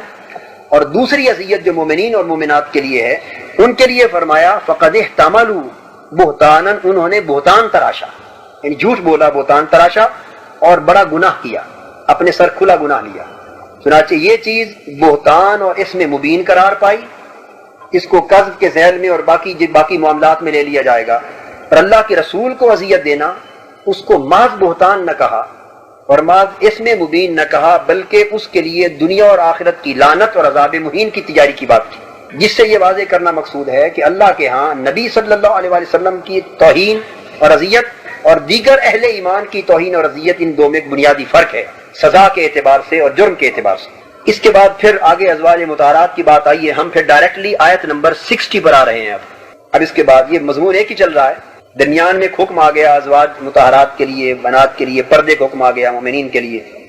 اب اسی سے آگے آیت نمبر 60، یہ عذاب مہین کا معنی حضور کی اہانت کے باب میں قرآن کے نزدیک کیا ہے؟ اب اس کا جواب قرآن سے مل رہا ہے. اب آگے وہ بات کر رہے ہیں لَئِن يَنْتَهِ الْمُنَافِقُونَ، منافقوں کا کام چونکہ رسول صلی اللہ علیہ وسلم کو اذیت دینا، حضور کی اہانت اور حضور کی توہین کرنا تھا. بیان کیا کہ اگر یہ منافق باز نہ آئے اپنے اہانت انگیز رویے سے اور توہین رسالت صلی اللہ علیہ وسلم جیسے گھناؤنے کردار سے اگر یہ باز نہ آئے، وَالَّذِينَ فِي قُلُوبِهِم مَرَضٌ، منافق لوگ اور جن کے دلوں میں روگ ہے، بیماری ہے، توہین رسالت مآب کی، یہ منافقت کی جو بیماری ہے جن کے دلوں میں، وَالْمُرْجِفُونَ فِي الْمَدِينَةِ، اور جو مدینہ میں جھوٹ اڑاتے اور پھیلاتے پھرتے ہیں، اگر یہ باز نہ آئے اپنے اس جرم سے اور اپنے اس گناہ سے جس کی وضاحت اوپر ہو چکی، لَنُغْرِيَنَّكَ بِهِمْ، تو ہم ضرور تمہیں ان پر شدت دیں گے، ہم ضرور تمہیں ان پر طاقت، قوت، غلبہ دیں گے. ثُمَّ لَا يُجَاوِرُونَكَ فِيهَا إِلَّا قَلِيلًا، اور پھر وہ تمہارے پاس یا تمہارے معاشرے میں اور تمہارے رہ سکیں گے مگر نہایت قلیل مدت کے لیے، ان کا گویا خاتمہ کر دیا جائے گا۔ یہ الفاظ لَنُغْرِيَنَّكَ بِهِمْ، ہم آپ کو ان پر غالب کر دیں گے، شدید کر دیں گے، یعنی ان کو مغلوب کریں گے اور ان کو نیچا دکھائیں گے اور ختم کریں گے۔ کس طرح؟ ثُمَّ لَا يُجَاوِرُونَكَ فِيهَا إِلَّا قَلِيلًا، پھر وہ آپ کے پاس نہ رہ سکیں گے، گویا آپ کے زیر نگیں آپ کی اسلامی ریاست میں انہیں زندہ نہ رکھا جائے گا، الا قلیلا، مگر بڑی تھوڑی مدت کے لیے۔ وہ تھوڑی مدت سے مراد کہ جب تک ہم پورے پروسیس کو، اسلامک لاز کی امپلیمنٹیشن کو کمپلیٹ نہیں کر لیتے۔ اور کیا ہوگا؟ ملعونین، وہ لوگ پھٹکارے گئے۔ اب وہی لفظ جو لعنہم اللہ کا تھا نا حضور کی اذیت کے لیے، جو اللہ نے ان کو پر لعنت بھیجی، اب اسی لفظ کو دہرایا جا رہا ہے۔ فرمایا ملعونین، یہ وہی ہیں جن پر اللہ کی طرف سے لعنت ہوئی، اور آگے سزا دی جا رہی ہے۔ پہلے تھا اشارے میں گفتگو کی جا رہی تھی کہ ہم آپ کو ان پر غلبہ دیں گے اور ان کو ختم کر دیں گے، وہ زیادہ عرصہ مہلت نہ ملے گی جینے کی۔ تو کس طرح کریں گے؟ اینما ثقفوا، یہ اب حد کا بیان آ رہا ہے کہ حضور نبی اکرم صلی اللہ علیہ وسلم کی توہین کرنے والے، اس کی سزا اور انجام کیا ہوگا؟ اینما ثقفوا، پس جہاں کہیں بھی وہ ملے، اخذوا، ان کو پکڑ لیا جائے، وقتلوا تقتیلا، اور گن گن کر انہیں مار دیا جائے، قتل کر دیا جائے۔ یہ وہ آیت کریمہ ہے جو بنیاد ہے توہین رسالت مآب صلی اللہ علیہ وسلم کی سزا کے قتل ہونے کی حد کے طور پر۔ یہ الفاظ بطور خاص نقل قال ملعونین اینما ثقفوا اخذوا وقتلوا تقتیلا، اس سے عذاب مہین کا معنی بھی خود بخود واضح ہو جاتا ہے کہ عام قتل کر دینا کسی کو اور بات ہے، اور ایسے لوگوں کو گن گن کر چن چن کر پکڑ لینا اور ان کو قتل کر دینا۔ اور تقتیلا عربی کا ایک قاعدہ ہے کہ جب ایک فعل کے ساتھ اس کا مصدر نصب کی حالت میں تنوین کی صورت میں آتا ہے، مثلا سلموا تسلیما،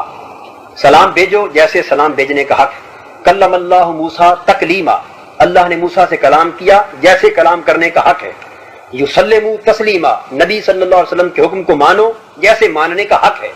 تو جب مصدر کو حالت تنوین میں لایا جاتا ہے نصبی حالت میں، اس کا مطلب یہ ہوتا ہے کہ جس فعل کا حکم دے رہے ہیں اس فعل کو اتنے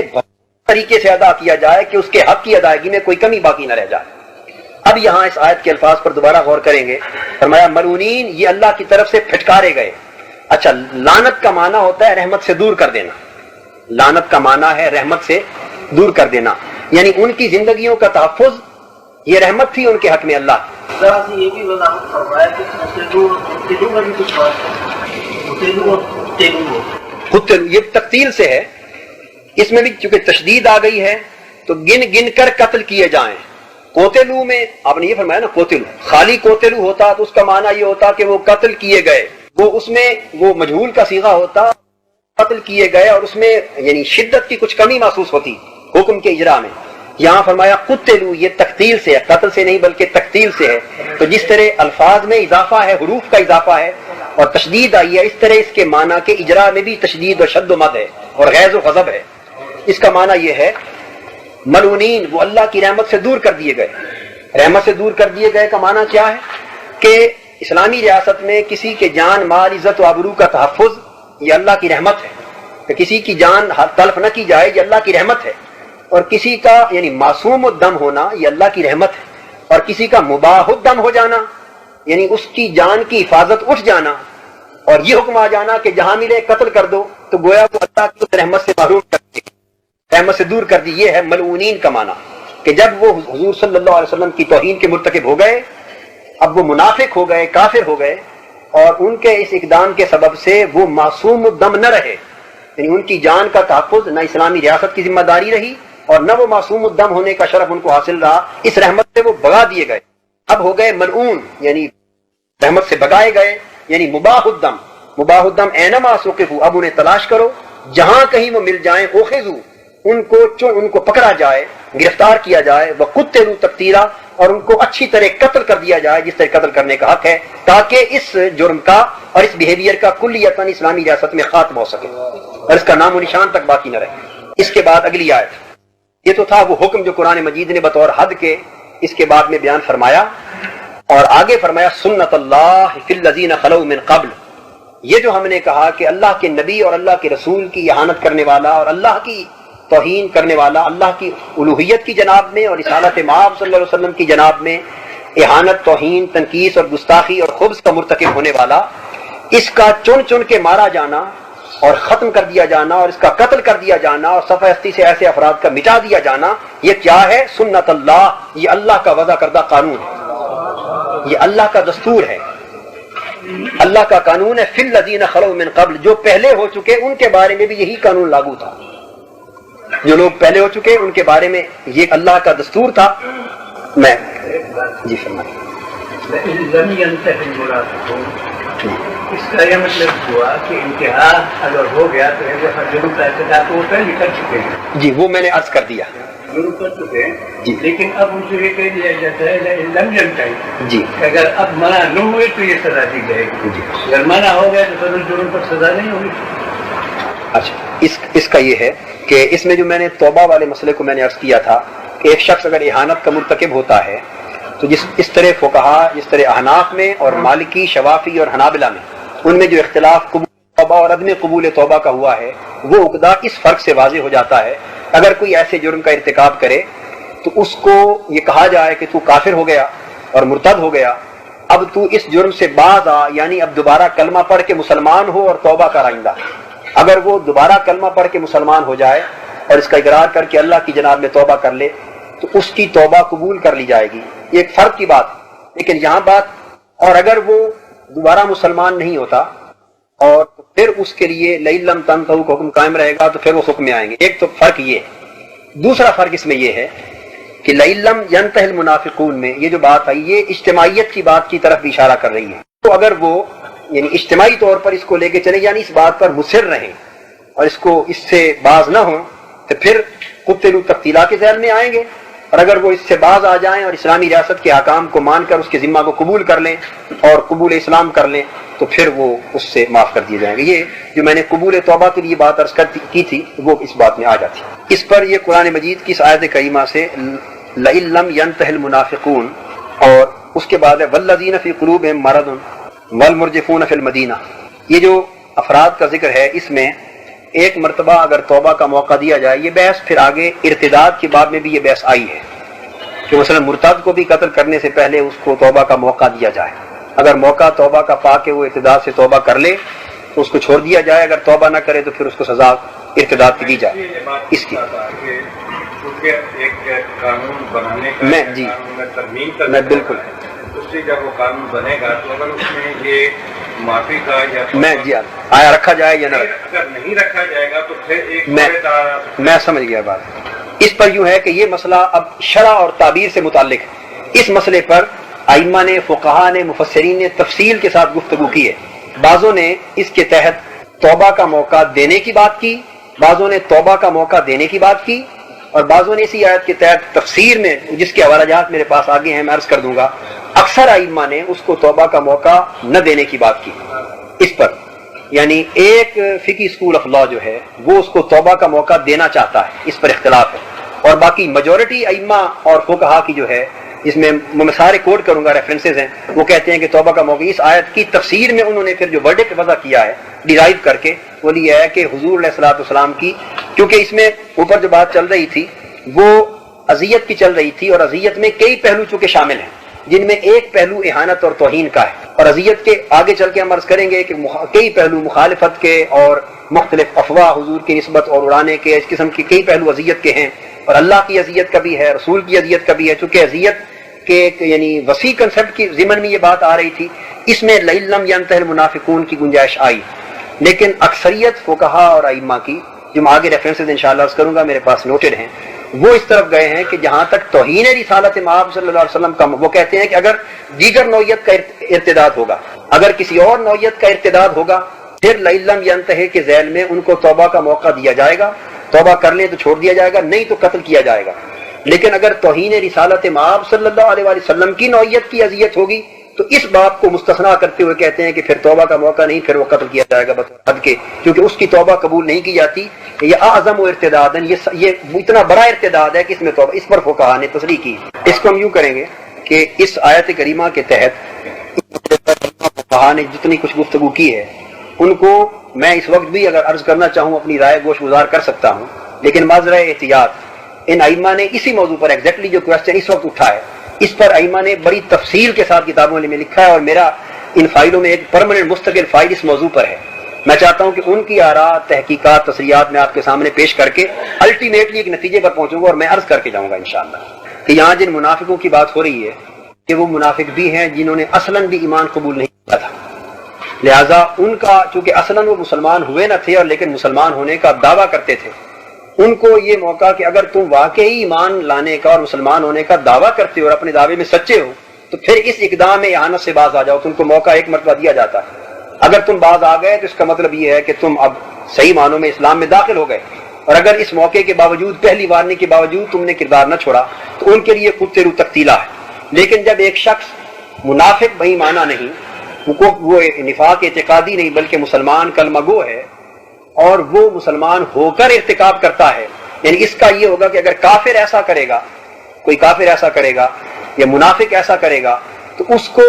موقع دیا جائے گا کہ وہ اس احانت سے باز آ کر کیا دوبارہ داخل اسلام ہونا گوارا کرتا ہے یا اپنی بات پر قائم رہتا ہے. منافق نام کا مسلمان ہو سکتا ہے، لیکن منافق کے بارے میں اس باب میں آگے سر آتا ہے کہ وہ مسلمان نہیں ہوتے، وہ خود کو کہتا ہے لیکن ہوتے کافر ہیں. بات یہ ہے کہ اللہ تبارک و تعالیٰ ان کے سب کچھ جانتا ہے. صحیح. صلی اللہ علیہ وسلم بھی ان کے متعلق جانتے ہیں. جی. لیکن جو عام لوگ ہیں جب بات پہنچی ہے، جب کسی قسم کی کوئی گائیڈنس یا کسی کی ہدایت موجود نہیں ہے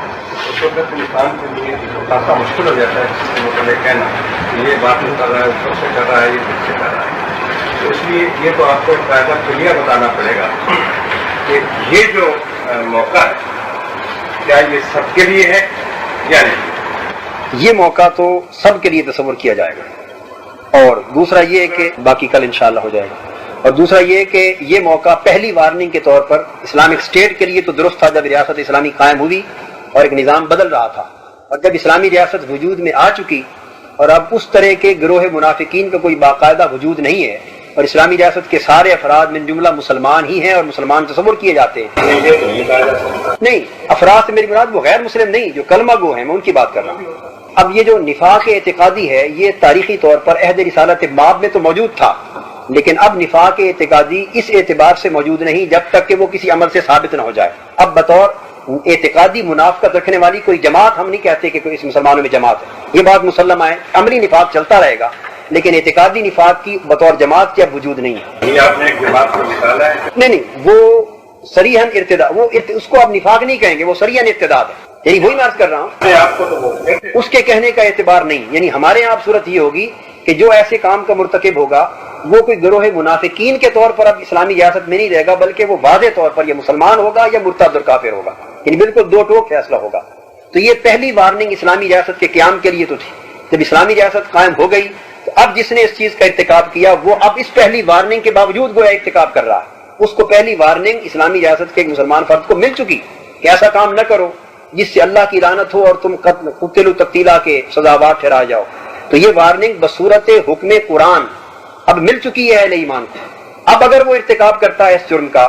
تو وہ اس وارننگ کے باوجود ارتکاب کرتا ہے، پھر وہ قتل و تقتیلا کا ہی سزاوار ہوگا. اس کو دوبارہ اگر یہ موقع دیا گیا تو پھر تو اس کی نوعیت احانت رسالت مآب صلی اللہ علیہ وسلم کی ہوگی کہ وہ ارتکاب کر کے پھر وہ توبہ کی بات کرے گا، پھر ارتکاب کرے گا، توبہ کی بات کرے گا. یہ جو اس کو لم ينتهِ المنافقون کی ایک وارننگ ہے، یہ حکم قرآن کے نزول کی صورت میں مسلمانوں کو مل چکی ہے فار ایور. اب اگر کوئی مسلمان ہو کر اس کا ارتکاب کرتا ہے تو وہ اس وارننگ یعنی علم کے صورت میں اس وارننگ کے باوجود وہ ارتکاب کر رہا ہے، اب اسے یہ گنجائش بچ جانے کی نہیں مل سکتی. اس پر میں نے عرض کیا کہ اس پر زیادہ ائمہ کی تصریح اسی پر ہے، امام شافعی کی، امام مالک کی، امام بن حنبل کی، ابن اسحاق کی، یہ ساری تصریحات ہیں. میں ان کو یعنی اس وقت بھی کوٹ ہو سکتی ہیں لیکن میں ان کو ترتیب میں آگے رکھ رہا تھا. ان ائمہ کی تصریحات ہیں میرے پاس کہ ان سب نے اس پر گفتگو کرتے ہوئے کہا ہے کہ اس کی توبہ قبول نہیں کی جائے گی، یعنی توبہ کا موقع نہیں دیا جائے گا. جب توبہ قبول کرنے سے روک دیا گیا تو اس کا مطلب موقع نہیں دیا جائے گا. اب وہ گویا پہلی وارننگ ہی کے بعد ارتکاب جرم کر رہا ہے. اس کو ہم جب اس ذیل میں آئیں گے تو مزید کلیئرٹی اس تصور کی انشاءاللہ ہو جائے گی. یہ قرآن مجید کی آیات کریمہ میں سے یہ ایک تصور تھا جس کی میں نے عرض کی اور یہ وضاحت کی کہ سزائے موت کا ہونا احانت رسالت مآب صلی اللہ علیہ وسلم پر یہ حد ہے جس کا ذکر قرآن مجید میں. اب اس کے بعد آگے اسی آیت کے ہی باب میں آیت نمبر 57 اسی باب کو ہم بیان کر کے سیپریٹلی بات چیزوں کو لے رہے ہیں. آیت نمبر 57 میں یہ الفاظ تھے ان الذین یؤذون اللہ ورسولہ لعنہم اللہ فی الدنیا والآخرہ وعد لہم عذابا مہینا. اس کے تحت میں علامہ ابن قیم کو میں کوٹ کرنا چاہتا ہوں. اس آیت کریمہ کے تحت جو چیزیں واضح کی گئی ہیں علامہ ابن تیمیہ کو کوٹ کرنے سے پہلے وہ میں خلاصتاً عرض کر لوں.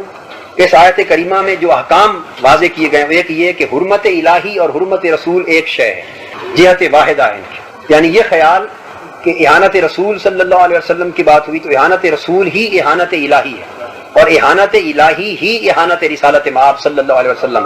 یہ باز نشین فرما لی جائے کہ تعظیم الوہیت اور تعظیم رسالت مآب صلی اللہ علیہ وسلم میں اس جہت کے اعتبار سے کوئی فرق نہیں ہے. ایک یہ نقطہ, اس لیے اللہ پاک نے یہاں جہاں بھی ذکر کیا فرمایا یؤذون اللہ و رسولہ, اللہ اور اللہ کے رسول کو اذیت دیتے. دوسری بات, رسول صلی اللہ علیہ وسلم کو ایذا دینا کفر ہے. تیسری بات, رسول صلی اللہ علیہ وسلم کا موذی, حضور کو ایذا دینے والا, مستحق لعنت ہے. چوتھی بات, اور یہ لعنت شرعن اباحت دم کا تقاضا کرتی ہے, یعنی نبی اکرم صلی اللہ علیہ وسلم کو بالواسطہ یا بلا واسطہ کسی طور پر بھی اذیت دینے والا مباح الدم ہے, یعنی واجب القتل ہے وہ. اور اذیت اللہ اور اذیت الرسول اور اذیت المومنین میں فرق میں پہلے واضح کر چکا ہوں. اب اس ضمن میں میں علامہ ابن تیمیہ کو کوٹ کرنا چاہتا ہوں. یہ کتاب ہے الصارم المسلول. اس الصارم المسلول کتاب کا صفحہ 40 ہے جہاں سے میں شروع کر رہا ہوں بات. میں اس کی صرف عبارت پڑھ کے ساتھ ساتھ ترجمہ کرتا جاؤں گا تاکہ کنسیپٹ واضح ہو جائے. کسی پرٹیکولر ریفرنس کو جہاں لکھوانے کی ضرورت ہوگی تو میں عرض کر دوں گا تاکہ پورا کنسیپٹ سامنے آ جائے. صفحہ نمبر 40 یہاں سے شروع ہو رہا ہے. یہی کہ جو لوگ اللہ اور اللہ کے رسول کو اذیت دیتے ہیں اللہ نے ان پر لعنت کی دنیا اور آخرت میں اور آخر تک یہ آیت دی. اب وہ فرماتے ہیں دلالتها من وجوہ, اس کی کئی دلالتیں ہیں کہ وجوہ ہیں. پہلی انہ قرن اذاہ باذاہ کما قرن طاعتہ بطاعتہ, اللہ نے نبی صلی اللہ علیہ وسلم کو اذیت دینا اپنے ذات کو اذیت دینے کے ساتھ ملا دیا, بالکل اسی طرح جس طرح اپنی اطاعت کو نبی کی اطاعت کے ساتھ ملا دیا. فمن آذاہ فقد آذ اللہ, پس جو نبی صلی اللہ علیہ وسلم کو اذیت دیتا ہے یقیناً وہی اللہ کو اذیت دیتا ہے. وقد جاء ذلك منصوصا, اس پر نصیں آئی ہیں قرآن مجید کی. ومن آذ اللہ فهو کافر حلال الدم, یہ عبارت ذرا ریفرنس کے طور پہ نوٹ کر لیں. پس جو اللہ کو اذیت دیتا ہے یعنی اللہ کے رسول کو اذیت دیتا ہے وہ کافر ہے اور حلال الدم ہے, یعنی واجب القتل ہے, وہ معصوم الدم نہیں ہے. اس سے یہ واضح ہوا کہ ان اللہ تعالی جعل محبت اللہ و رسولہ و ارضاء اللہ و رسولہ و طاعت اللہ و رسولہ شیئا واحدا. یہ واضح کیا ہو گیا اس بات سے کہ اللہ تعالیٰ نے اپنی محبت اور اپنے رسول صلی اللہ علیہ وسلم کی محبت اور اپنی رضا اور اپنے رسول کی رضا اور اپنی اطاعت اور اپنے رسول کی اطاعت کو ایک ہی شے قرار دیا ہے. اس کے بعد انہوں نے آیت بیان کی قل ان کان آباؤکم وابناؤکم واخوانکم وازواجکم وعشیرتکم الی آخر الآیہ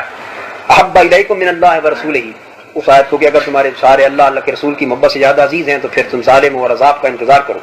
اس کے بعد وقال تعالی, اللہ نے یہ فرمایا واطیعوا اللہ والرسول, اللہ کی اطاعت کرو اور رسول کی, اور متعدد مواضع پر فرمایا واللہ ورسولہ احق ان یرضوہ. یہ پوائنٹ قابل توجہ ہے, اور اللہ اور اس کا رسول اس بات کا حقدار ہے کہ اس کو راضی کیا جائے. علامہ ابن تیمیہ موسٹ پروگریسو اسکالر ہیں, یہ اپنے دور کے انتہائی روشن خیال اور پروگریسو علماء میں سے ہیں, اور بہت سے دیگر آرتھوڈکس علماء کا ان کی اس ایپٹیچیوڈ سے جو یعنی پروگریسونیس کا تھا اس سے اختلاف بھی بعض مسائل پر رہا. تو بڑے روشن خیال, بڑے محقق عالم, وہ فرما رہے ہیں کہ اللہ نے کہا اور اللہ اور اس کا رسول اس بات کا حقدار ہے کہ اس کو راضی کیا جائے. وہ یہ نقطہ واضح کرنا چاہتے ہیں کہ دو کا ذکر ہے, اللہ کا اور اس کے رسول کا, لیکن راضی ہونے کے لیے ضمیر واحد کی استعمال کی ہے.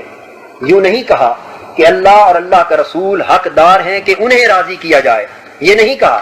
تاکہ کوئی یہ نہ سمجھ لے کہ اللہ کا راضی ہونا اور شے ہے اور رسول کا راضی ہونا اور شے ہے, بلکہ فرمایا حق کو ان یرضوہ, وہ واحد کی ضمیر ہے کہ اللہ اور اللہ کا رسول اس بات کا حقدار ہے کہ اسے راضی کیا جائے. یعنی تم رسول کو راضی کرو تو تم نے اللہ کو راضی کر لیا, اللہ کو راضی کرو تم نے رسول کو راضی کر لیا. دونوں کا راضی ہونا دو جدا چیزیں نہیں بلکہ ایک ہی ہے. فوحد الضمیر, علامہ ابن تیمیہ اللہ نے ایک واحد کی ضمیر استعمال فرمائی.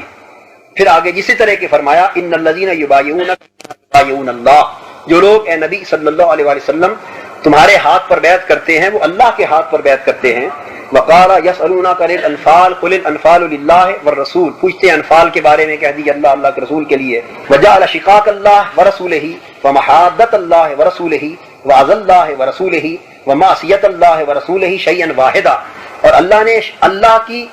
اور اپنے رسول کی شقاق مخالفت، جس کا ذکر ہم پہلے کر رہے تھے، مخالفت کو، اللہ اور اللہ کے رسول کی مخالفت کو، شقاق کو ایک ہی چیز قرار دیا، اللہ اور اللہ کے رسول کی محادت کو، یہ محادت بھی مخالفت کے معنی میں ہے اور ان دونوں میں احانت کا مفہوم پایا جاتا ہے،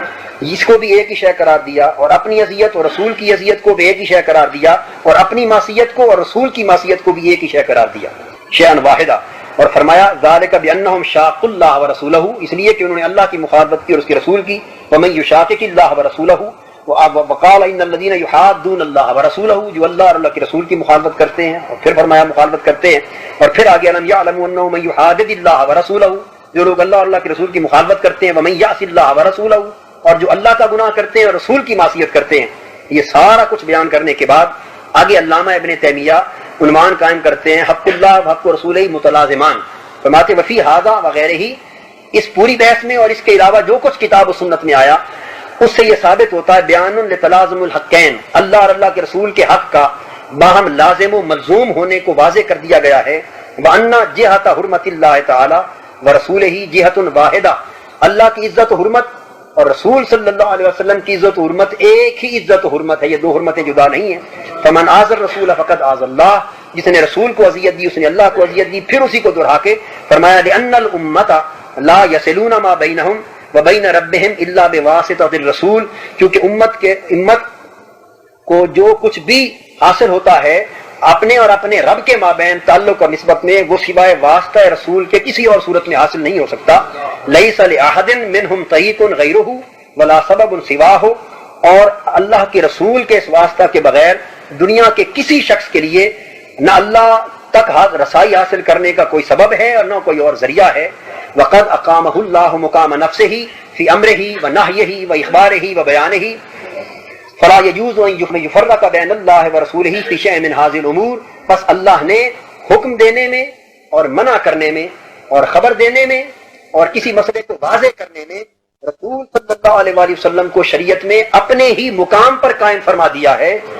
اور اس باب میں، اس ضمن میں اللہ اور اللہ کے رسول کے درمیان فرق قائم کرنا کسی چھوٹے سے چھوٹے مسئلے میں بھی شریعت میں جائز نہیں بلکہ حرام ہے۔ اس کو پھر آگے بیان کرتے ہوئے وہ اس جو حضور اللہ و رسولہ کی بحث کو لاتے ہیں کہ اب جو شخص احانت رسول صلی اللہ علیہ وسلم کا مرتکب ہوتا ہے وہ احانت الوہیت کا مرتکب ہوتا ہے، وہ اللہ پاک کی گستاخی بے ادبی کا مرتکب ہوتا ہے، رسول کی بیاسی کا، اللہ کی حرمت کو پامال کرتا ہے، رسول کی حرمت کو پامال کرتا ہے، اللہ کو اذیت دیتا ہے، رسول کو اذیت دیتا ہے، لہذا اس بنیاد پر اس شخص کے اسلام کے ساتھ متعلق رہنے یا ایمان میں رہنے کا کوئی جواز ہی باقی نہیں رہ جاتا۔ اس کے بعد اسی صفحہ 41 پر آگے چل کر فرمایا اور الثالث مسانی انہ فرق بین عز اللہ ورسولہ، یہ نقطہ پھر قابل توجہ میں اس کا اشارہ کر گیا، بے شک اللہ نے اللہ اور اس کے رسول کو اذیت دینے میں، وبین عز المؤمنین والمؤمنات، اور مومنین و مومنات کو اذیت دینے میں اللہ نے فرق کیا ہے، جیسا کہ قذف پر 80 کوڑوں کی حد ہے، ولیس فوق ذلک الا الکفر والقتل، اور نبی صلی اللہ علیہ وسلم کی احانت کا کوئی مرتکب ہوگا تو اس کو کوڑوں کی سزا نہیں دی جائے گی بلکہ یہ کفر ہوگا، اسے قتل کر دیا جائے گا۔ یہ ان دونوں کے فرق سے علامہ ابن تیمیہ نے یہ واضح فرمایا، اور اس کو آگے بڑھاتے ہوئے کہتے انہ ذاکر انہ لعنہم فی الدنیا والآخرہ، اللہ نے اس بات کا ذکر فرمایا کہ وعد لہم عذاب مہینا، کہ ان کے وہ عذاب مہین کی بات بھی آ رہی کہ ان کے لیے ذلت آمیز عذاب تیار کیا ہے، واللعن، اور لعنت، اور لعن کیا ہے؟ العباد عن الرحمہ، لعنت رحم اللہ کی رحمت سے دور کر دینے کو کہتے ہیں، ومن طردہ عن رحمتہ فی الدنیا والآخرہ لا یکون الا کافرا، اور جس شخص کو دنیا و آخرت میں اللہ کی رحمت سے دور کر دیا گیا وہ مومن نہیں ہو سکتا، وہ کافر ہی ہو سکتا ہے۔ کیوں کہ جو مومن ہے وہ کبھی کبھی اللہ کی رحمت کے قریب ہوتا ہے، جتنا گناہ گار ہو، فاسق و فاجر ہو، لیکن وہ دنیا و آخرت میں اللہ کی رحمت سے کلیتاً بغایا ہوا نہیں ہو سکتا۔ جس کو اللہ نے دنیا و آخرت میں اپنی رحمت سے بغایا ہوا قرار دیا وہ صرف اور صرف کافر ہو سکتا ہے، اور مومن ولا یکون مباح الدم، اور مومن مباح الدم نہیں ہو سکتا، یعنی وہ معصوم الدم ہوتا ہے، لأن حقن الدم میں رحمت عظیمت، چونکہ اپنے خون کی حفاظت اور جان کی حفاظت یہ اللہ کی بہت بڑی رحمت ہے، اور مومن چونکہ معصوم الدم ہے اس لیے صاحب رحمت، اور یہاں حضور کو اذیت دینے والے کو اللہ رب العزت نے رحمت سے محروم کرتے ہوئے مباح الدم قرار دیا، اس لیے وہ کافر ہے، وہ مومن نہیں ہو سکتا۔ اور آگے پھر وہی آیت جس کی بحث ہم ابھی کر چکے ہیں، وَيُؤَيِّدُ ذَلِكَ قَوْلُهُ، اور اس کی تائید اور اس کی تصدیق اللہ کے اس کلام سے ملتی ہے، لَئِن لَّمْ يَنْتَهِ الْمُنَافِقُونَ، وہی آیت جس پر ہم گفتگو کر رہے تھے، اور فرمایا فَإِنَّ أَخْذَهُمْ وتقتیلہم واللہ اعلم بیان صفت لعنہم، ان کو پکڑ لینا، گرفتار کر لینا اور ان کو بری طرح قتل کر دینا، یہ ان کی لعنت کی صفت میں سے لعنت کی صفت کا بیان ہے۔ اور یہ بحث پھر وہ آگے مسلسل چلاتے جا رہے ہیں فلا بدہ صفحہ 42 پر، اور یہ لعنت وعید سے پہلے بھی ان کے لیے ثابت ہے، بعد میں بھی ثابت ہے۔ فلا بدہ ان یکون ھذا الاخذ والتبتیل من آثار اللعنت التي وعدوها فیثبت فی حق من لعنہ اللہ فی الدنیا والآخرہ، اور پس کوئی چارہ نہیں اس کے سوا کہ ان کو گرفتار کر لینا اور ان کو قتل کر دینا، یہ اس لعنت کی علامتوں میں سے ہے جس کا وعدہ اللہ نے ان کے لیے کیا ہے۔ پس جو شخص جس پر اللہ لعنت کرتا ہے دنیا اور آخرت میں، وہ اس چیز کا مستحق ہو جاتا ہے، اور اللہ کے رسول کا یہ قول بھی اس امر کی تائید کرتا ہے کہ لعن المؤمن کا قتل ہی، اور مومن کو لعنت کا مستحق اس طرح کا قرار دیا جانا اس کے قتل کے موافق ہے۔ پس متفق علیہ سے فَإِذَا كَانَ اللَّهُ قَدْ لَعَنَ هَذَا فِي الدُّنْيَا وَالْآخِرَةِ فَهُوَ كَقَتْلِهِ فَعُلِمَ أَنَّ قَتْلَهُ مُبَاحٌ، پس اس سے جان لیا گیا کہ حضور کی اہانت کرنے والا شخص مباح الدم ہے، اس کا قتل کرنا واجب اور اس کو زندہ رکھنا ناجائز۔ اس میں کوئی بحث ہے اس میں تو انہوں نے صرف بحث اور نہیں کی اس مسئلے پر نہیں، اور قتلی کو قتل تقتیلا سے وہی قتلی کو مراد لے کر مباح الدم قرار دے کر بلکہ واجب کہا کہ واجب ہے قتل کرنا۔ آگے اس میں کچھ اور چیزیں جو اور متعلق ہوں گی، انہوں نے اس سے اوپر والی بحثوں پر بھی یہ بات کی ہے۔ یہ ایک بڑا لطیف نقطہ، ایک اور بڑا علمی پہلو ہے جو انہوں نے بیان کی، یہ صفحہ 44 پر ہے، بڑا امپورٹنٹ۔ وہ آپ نے ایک سوال فرمایا تھا قریشی صاحب کی گفتگو کے دوران،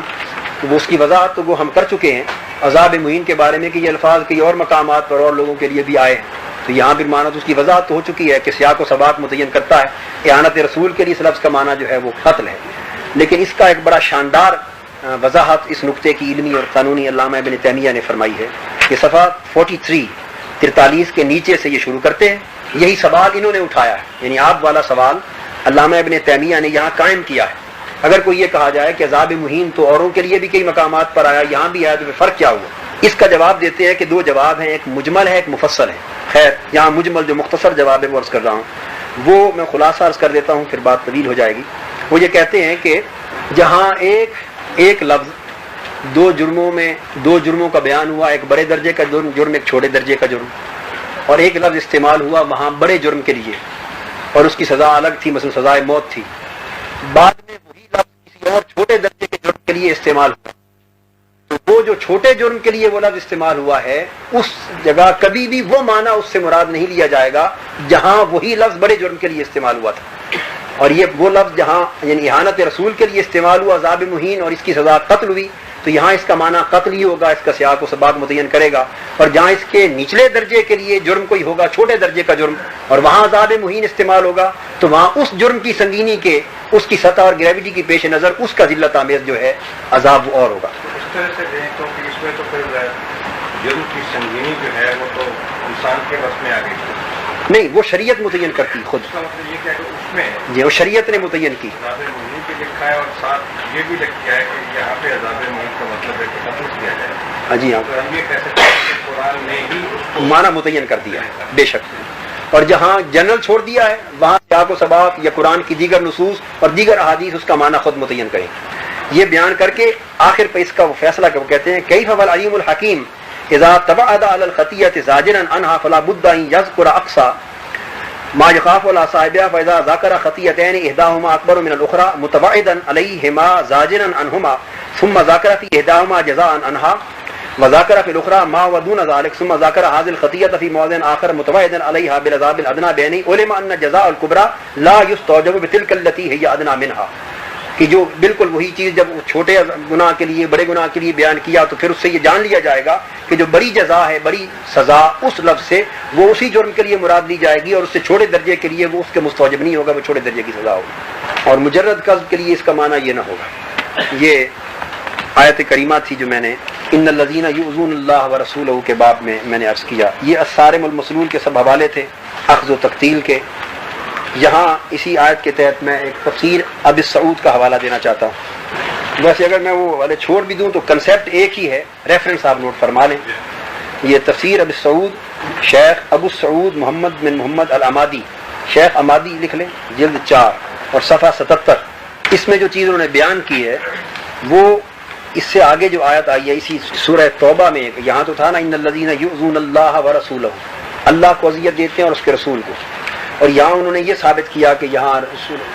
ایک ہی اذیت مراد ہے رسول کو، اور وہی اللہ اس سے ہم اس طرح سے بھی لے سکتے ہیں کہ مثلا جی دنیاوی بات جی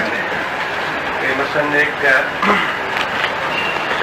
پاکستان نے کچھ کیا ہے، حکومت نے کوئی حکم دیا ہے، اس کا اختیار جو دیا ہے بڑے چھوٹے سے افسر کو دیا ہے، جی تو اس چھوٹے سے افسر کو اگر کوئی اس کو اذیت پہنچائے گا یا اس کے خلاف کرے گا یا اس کے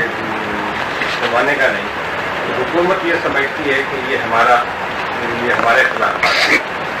یا ہماری حکومت ہوئی تھی یا ہماری بات نہیں مانی، اس کو اس طرح سے نہیں کیا جیسے آپ کہتے ہیں کہ وہ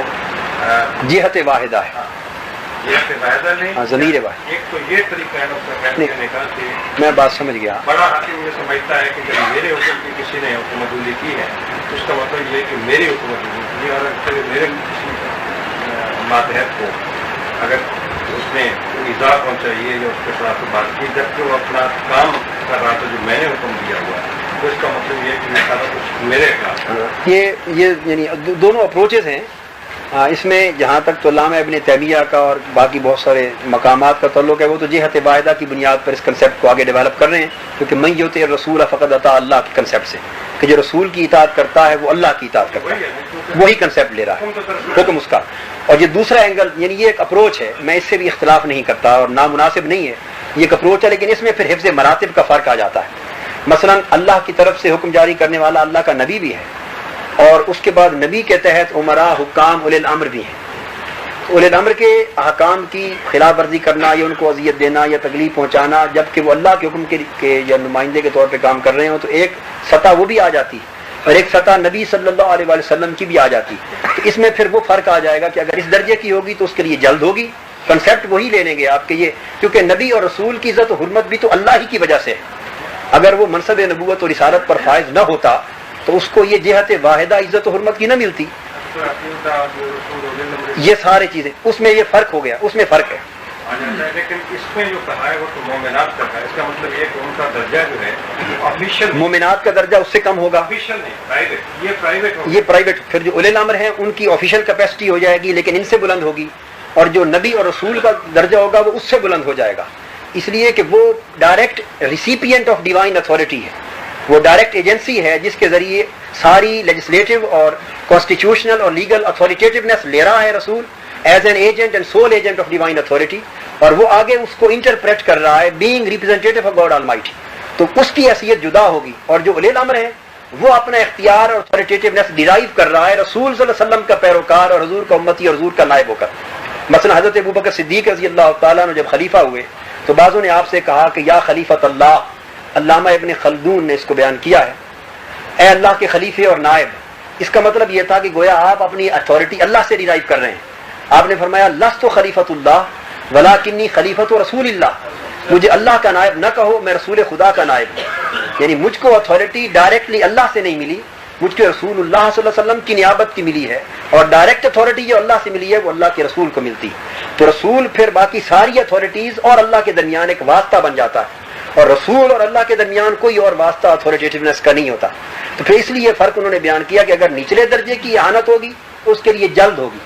کوڑوں کی سزا ہوگی، جہاں بھی جتنی گریویت چاہیں۔ جب رسول کی ذات آ جائے گی یہ کبائر میں ہوگا، نچلے درجے کا گناہوں بڑے گناہوں میں، جب رسول کی ذات آ جائے گی تو پھر وہ کبائر میں نہیں ہوگا، وہ کفر ہوگا، اور اباحت دم پھر وہ واجب القتل ہوگا۔ اس کی جلد 100 کوڑوں سے لے کے آپ 10 کوڑے کی according to his own official capacity کر سکتے ہیں، لیکن جب منصب رسالت کی بات آئے گی تو آپ ایک سوئی کی نوک برابر بھی سزا کم نہیں کر سکتے، وہ قتل کی سزا ہے اور قتل ہی دی جائے گی کیونکہ وہ مباح الدم ہے۔ یہ فرق، تو اینگل جو آپ نے فرمایا اس کو اڈاپٹ کریں تب بھی کنکلوژن یہی ہے، اس اینگل سے دیکھیں کنکلوژن دونوں صورتوں میں ایک بنتا ہے۔ یہاں بھی انہوں نے جو میں آخری حوالہ اس آیت کے تحت عرض کرنا چاہتا ہوں جس کو میں نے نوٹ کروایا، اس میں وہ یہی کہتے ہیں کہ ارادہ علیہ الصلوۃ والسلام بعنوان رسالت مضافا الی الاسم۔ ہاں میں عرض یہ کر رہا تھا کہ وہاں تو یؤذون اللہ ورسولہ کی 2 الفاظ آئے، قرآن مجید کی سورہ توبہ آیت نمبر 61 نوٹ فرما لیں، سورہ توبہ آیت نمبر 61، اس کو ہم آگے الگ لیں گے، لیکن یہاں اذیت ہی اللہ کے رسول کے لیے بیان کی کہ رسول صلی اللہ علیہ وسلم کو جو اذیت دیتے ہیں، فرمایا والذین یؤذون رسول اللہ لہم عذاب علیم، جو اللہ کے رسول کو اذیت دیتے ہیں ان کے لیے دردناک عذاب ہے۔ اس میں امام ابو سعود فرماتے ہیں کہ یہ جو وارد ہوا نبی اکرم صلی اللہ علیہ وسلم کا ذکر مبارک بعنوان رسالت مضافا الی الاسم الجلیل، حضور کی رسالت کا عنوان بیان ہوا ہے، نام بیان نہیں کیا، اللہ کے اسم جلیل کی اضافت کے ساتھ، یہ کیوں؟ لغایت التعظیم والتنبیہ علی ان اذیتہ راجیۃ الی جنابہ عز وجل موجبۃ لکمال السخط والغضب۔ اللہ کے ساتھ اضافت کے ساتھ رسول اللہ کا لفظ اس لیے استعمال کیا ہے تاکہ نبی اکرم صلی اللہ علیہ وسلم کی انتہا درجے کی تعظیم اور تنبیہ واضح ہو جائے، اور یہ پتہ چل جائے کہ اس نبی اور رسول صلی اللہ علیہ وسلم کی اذیت محض اس کی اپنی ذات کی اذیت نہیں ہے بلکہ یہ جناب الہی کی طرف راجع ہے۔ اب اسی موضوع پر آخری حوالہ جو ہے اس آیت کے تحت وہ نوٹ فرما لیں، میں ایک اور دے رہا ہوں، تفسیر روح البیان کا، روح البیان جلد 7 پیج 237 صفحہ 237، اس کے مصنف شیخ اسماعیل حقی رحمۃ اللہ علیہ، روح البیان علامہ اسماعیل حقی اس کے مصنف ہیں، یہ کوئٹہ کی چھپی ہوئی ہے، مطبوعہ کوئٹہ، جلد 7 صفحہ 237۔ یہ فرماتے ہیں یجوز ان یکون المراد بإیذاء اللہ ورسولہ ایذاء رسول اللہ صلی اللہ علیہ وسلم خاصۃ بطریق الحقیقہ۔ وہ فرماتے ہیں کہ یہ جائز ہے کہ یہ جو اللہ کی اذیت اور اللہ کے رسول کو اذیت کے دو کلمات آتے ہیں، اس سے صرف رسول پاک صلی اللہ علیہ وسلم ہی کی اذیت مراد ہے، خاصتاً بطریق الحقیقہ، حقیقت کے طریقے پر، کیونکہ اذیت حضور کو دی جا سکتی ہے، اللہ کو کون اذیت دے سکتا ہے؟ حضور مخلوق ہیں، مخلوق کو اذیت دے سکتی ہے، خالق کو نہیں دے سکتی، لیکن جب رسول کو اذیت دی جائے گی تو اسی کو اللہ پاک اپنی اذیت تصور فرماتے ہیں۔ یہ علامہ اسماعیل حقی یہ فرماتے ہیں۔ اور اللہ نے اپنا نام کیوں لیا ساتھ کہ یؤذون اللہ و رسولہ کیوں فرمایا؟ جبکہ وہ اذیت دیے جانے سے پاک ہے، یعنی مخلوق خالق کو اذیت دینے کے تصور سے پاک، تو وہ اور حضور صلی اللہ علیہ وسلم چونکہ بشریت اور انسانیت کی دنیا سے تعلق رکھتے ہیں تو مخلوق ہیں، اور مخلوق کو اذیت اور انسان کو اذیت دے سکتا، تو رسول صلی اللہ علیہ وسلم ہی کی اذیت مراد لی جائے گی یہاں، یعنی اہانت رسول ہی مراد لی جائے گی۔ اور اپنا اسم پاک حضور کے ساتھ، رسول کے ساتھ اس لیے بیان کیا تاکہ حضور کی تعظیم یا حضور کی اہانت جو تعظیم کی ہے یہ بہت بڑا مسئلہ قرار پا جائے، اور اس کی جو مقدار اور گریویٹی کی ہے یہ حیثیت وہ بہت بلند ہو جائے، تاکہ لوگ یہ نہ سمجھے کہ یہ محض رسول کا ایذا ہے بلکہ اللہ کا ایذا ہے۔ اپنا نام تعظیم کے لیے استعمال کیا تاکہ نبی صلی اللہ علیہ وسلم کی عظمت میں اضافہ ہو اور حضور کی تعظیم کے تصور کو وسعت ملے، عظمت ملے، یا اہانت رسول کے تصور کی جو گریویسنس ہے اس میں شدت کا تصور اجاگر ہو، تو اللہ نے اپنا اسم پاک اس مقصد کے لیے استعمال کیا، ورنہ حقیقتاً یہاں جس اہانت سے روکنا، اذیت سے روکنا مقصود ہے وہ اہانت رسول صلی اللہ علیہ وسلم۔ ایسے تو نہیں لگتا کہ ایک ذاتی ہو اور ایک میں آفیشل ہو؟ نہیں، وہ ذاتی اور آفیشل کی ڈویژن اس طرح نہیں ہو سکتی کہ نبی کی حیثیت ذاتی نبی اور رسول کے منصب میں ہوتی نہیں، جب رسول اللہ کا لفظ استعمال ہوتا ہے تو اس کی ذاتی کیپیسٹی نہیں ہوتی۔ دیکھیں نا، چند ایک ایسی باتیں ہیں جس سے کہ پتہ چلتا ہے کہ نبی صلی اللہ علیہ وسلم نے جب وہ مجھ سے کہا مشورہ کہ تم حضوروں کو اس طرح سے مت کوآرڈینیٹ کرو، لیکن وہ اس میں اذیت کا پہلو نہیں۔ جی، آپ تقسیم کر سکتے ہیں وہ باتیں ایسی وہ مسئلہ اختلاف ہو اگر تجربیات اور شرعیات میں، وہ تقسیم اس بات میں ہو سکتی ہے۔ بات کر رہا ہوں، لیکن ایک بات ایسی ہو سکتی ہے جس میں کہ ذاتی بات میں سمجھ گیا جی، جو کہ اس منصب کار نبوت کے ذیل میں نہیں آتی، وہ اختلاف رائے کے معاملے میں شرعیات اور تجربیات کا فرق تو محقق ہے، لیکن جب اذیت دینے کا معاملہ آ جائے گا تو پھر اس میں تقسیم نہیں کی۔ بالکل ایسی بات ہے جس کا مومنین کے ساتھ بات ہے یا حضور کے ساتھ رکھتے ہیں، مثلا جیسے فرماتے ہیں اللہ تعالیٰ کہ یہ لوگ بت پہ اختراع مانتے ہیں، جی جی، کہتے ہیں کہ اللہ کا بیٹا ہے، تو اللہ تعالیٰ اس سے یہ سمجھتے ہیں کہ وہ ایک اختراع ایسا مان رہے ہیں جس سے اللہ تعالیٰ محسوس کرتے ہیں کہ اس سے اللہ تعالیٰ کو درست، وہ بات بھی بجا ہے، لیکن جب رسول، اس لیے وہ کہتے ہیں کہ رسول اللہ کا لفظ ہے، یعنی اضافت کے ساتھ بیان کیا اور اپنے نام کو ساتھ لگایا۔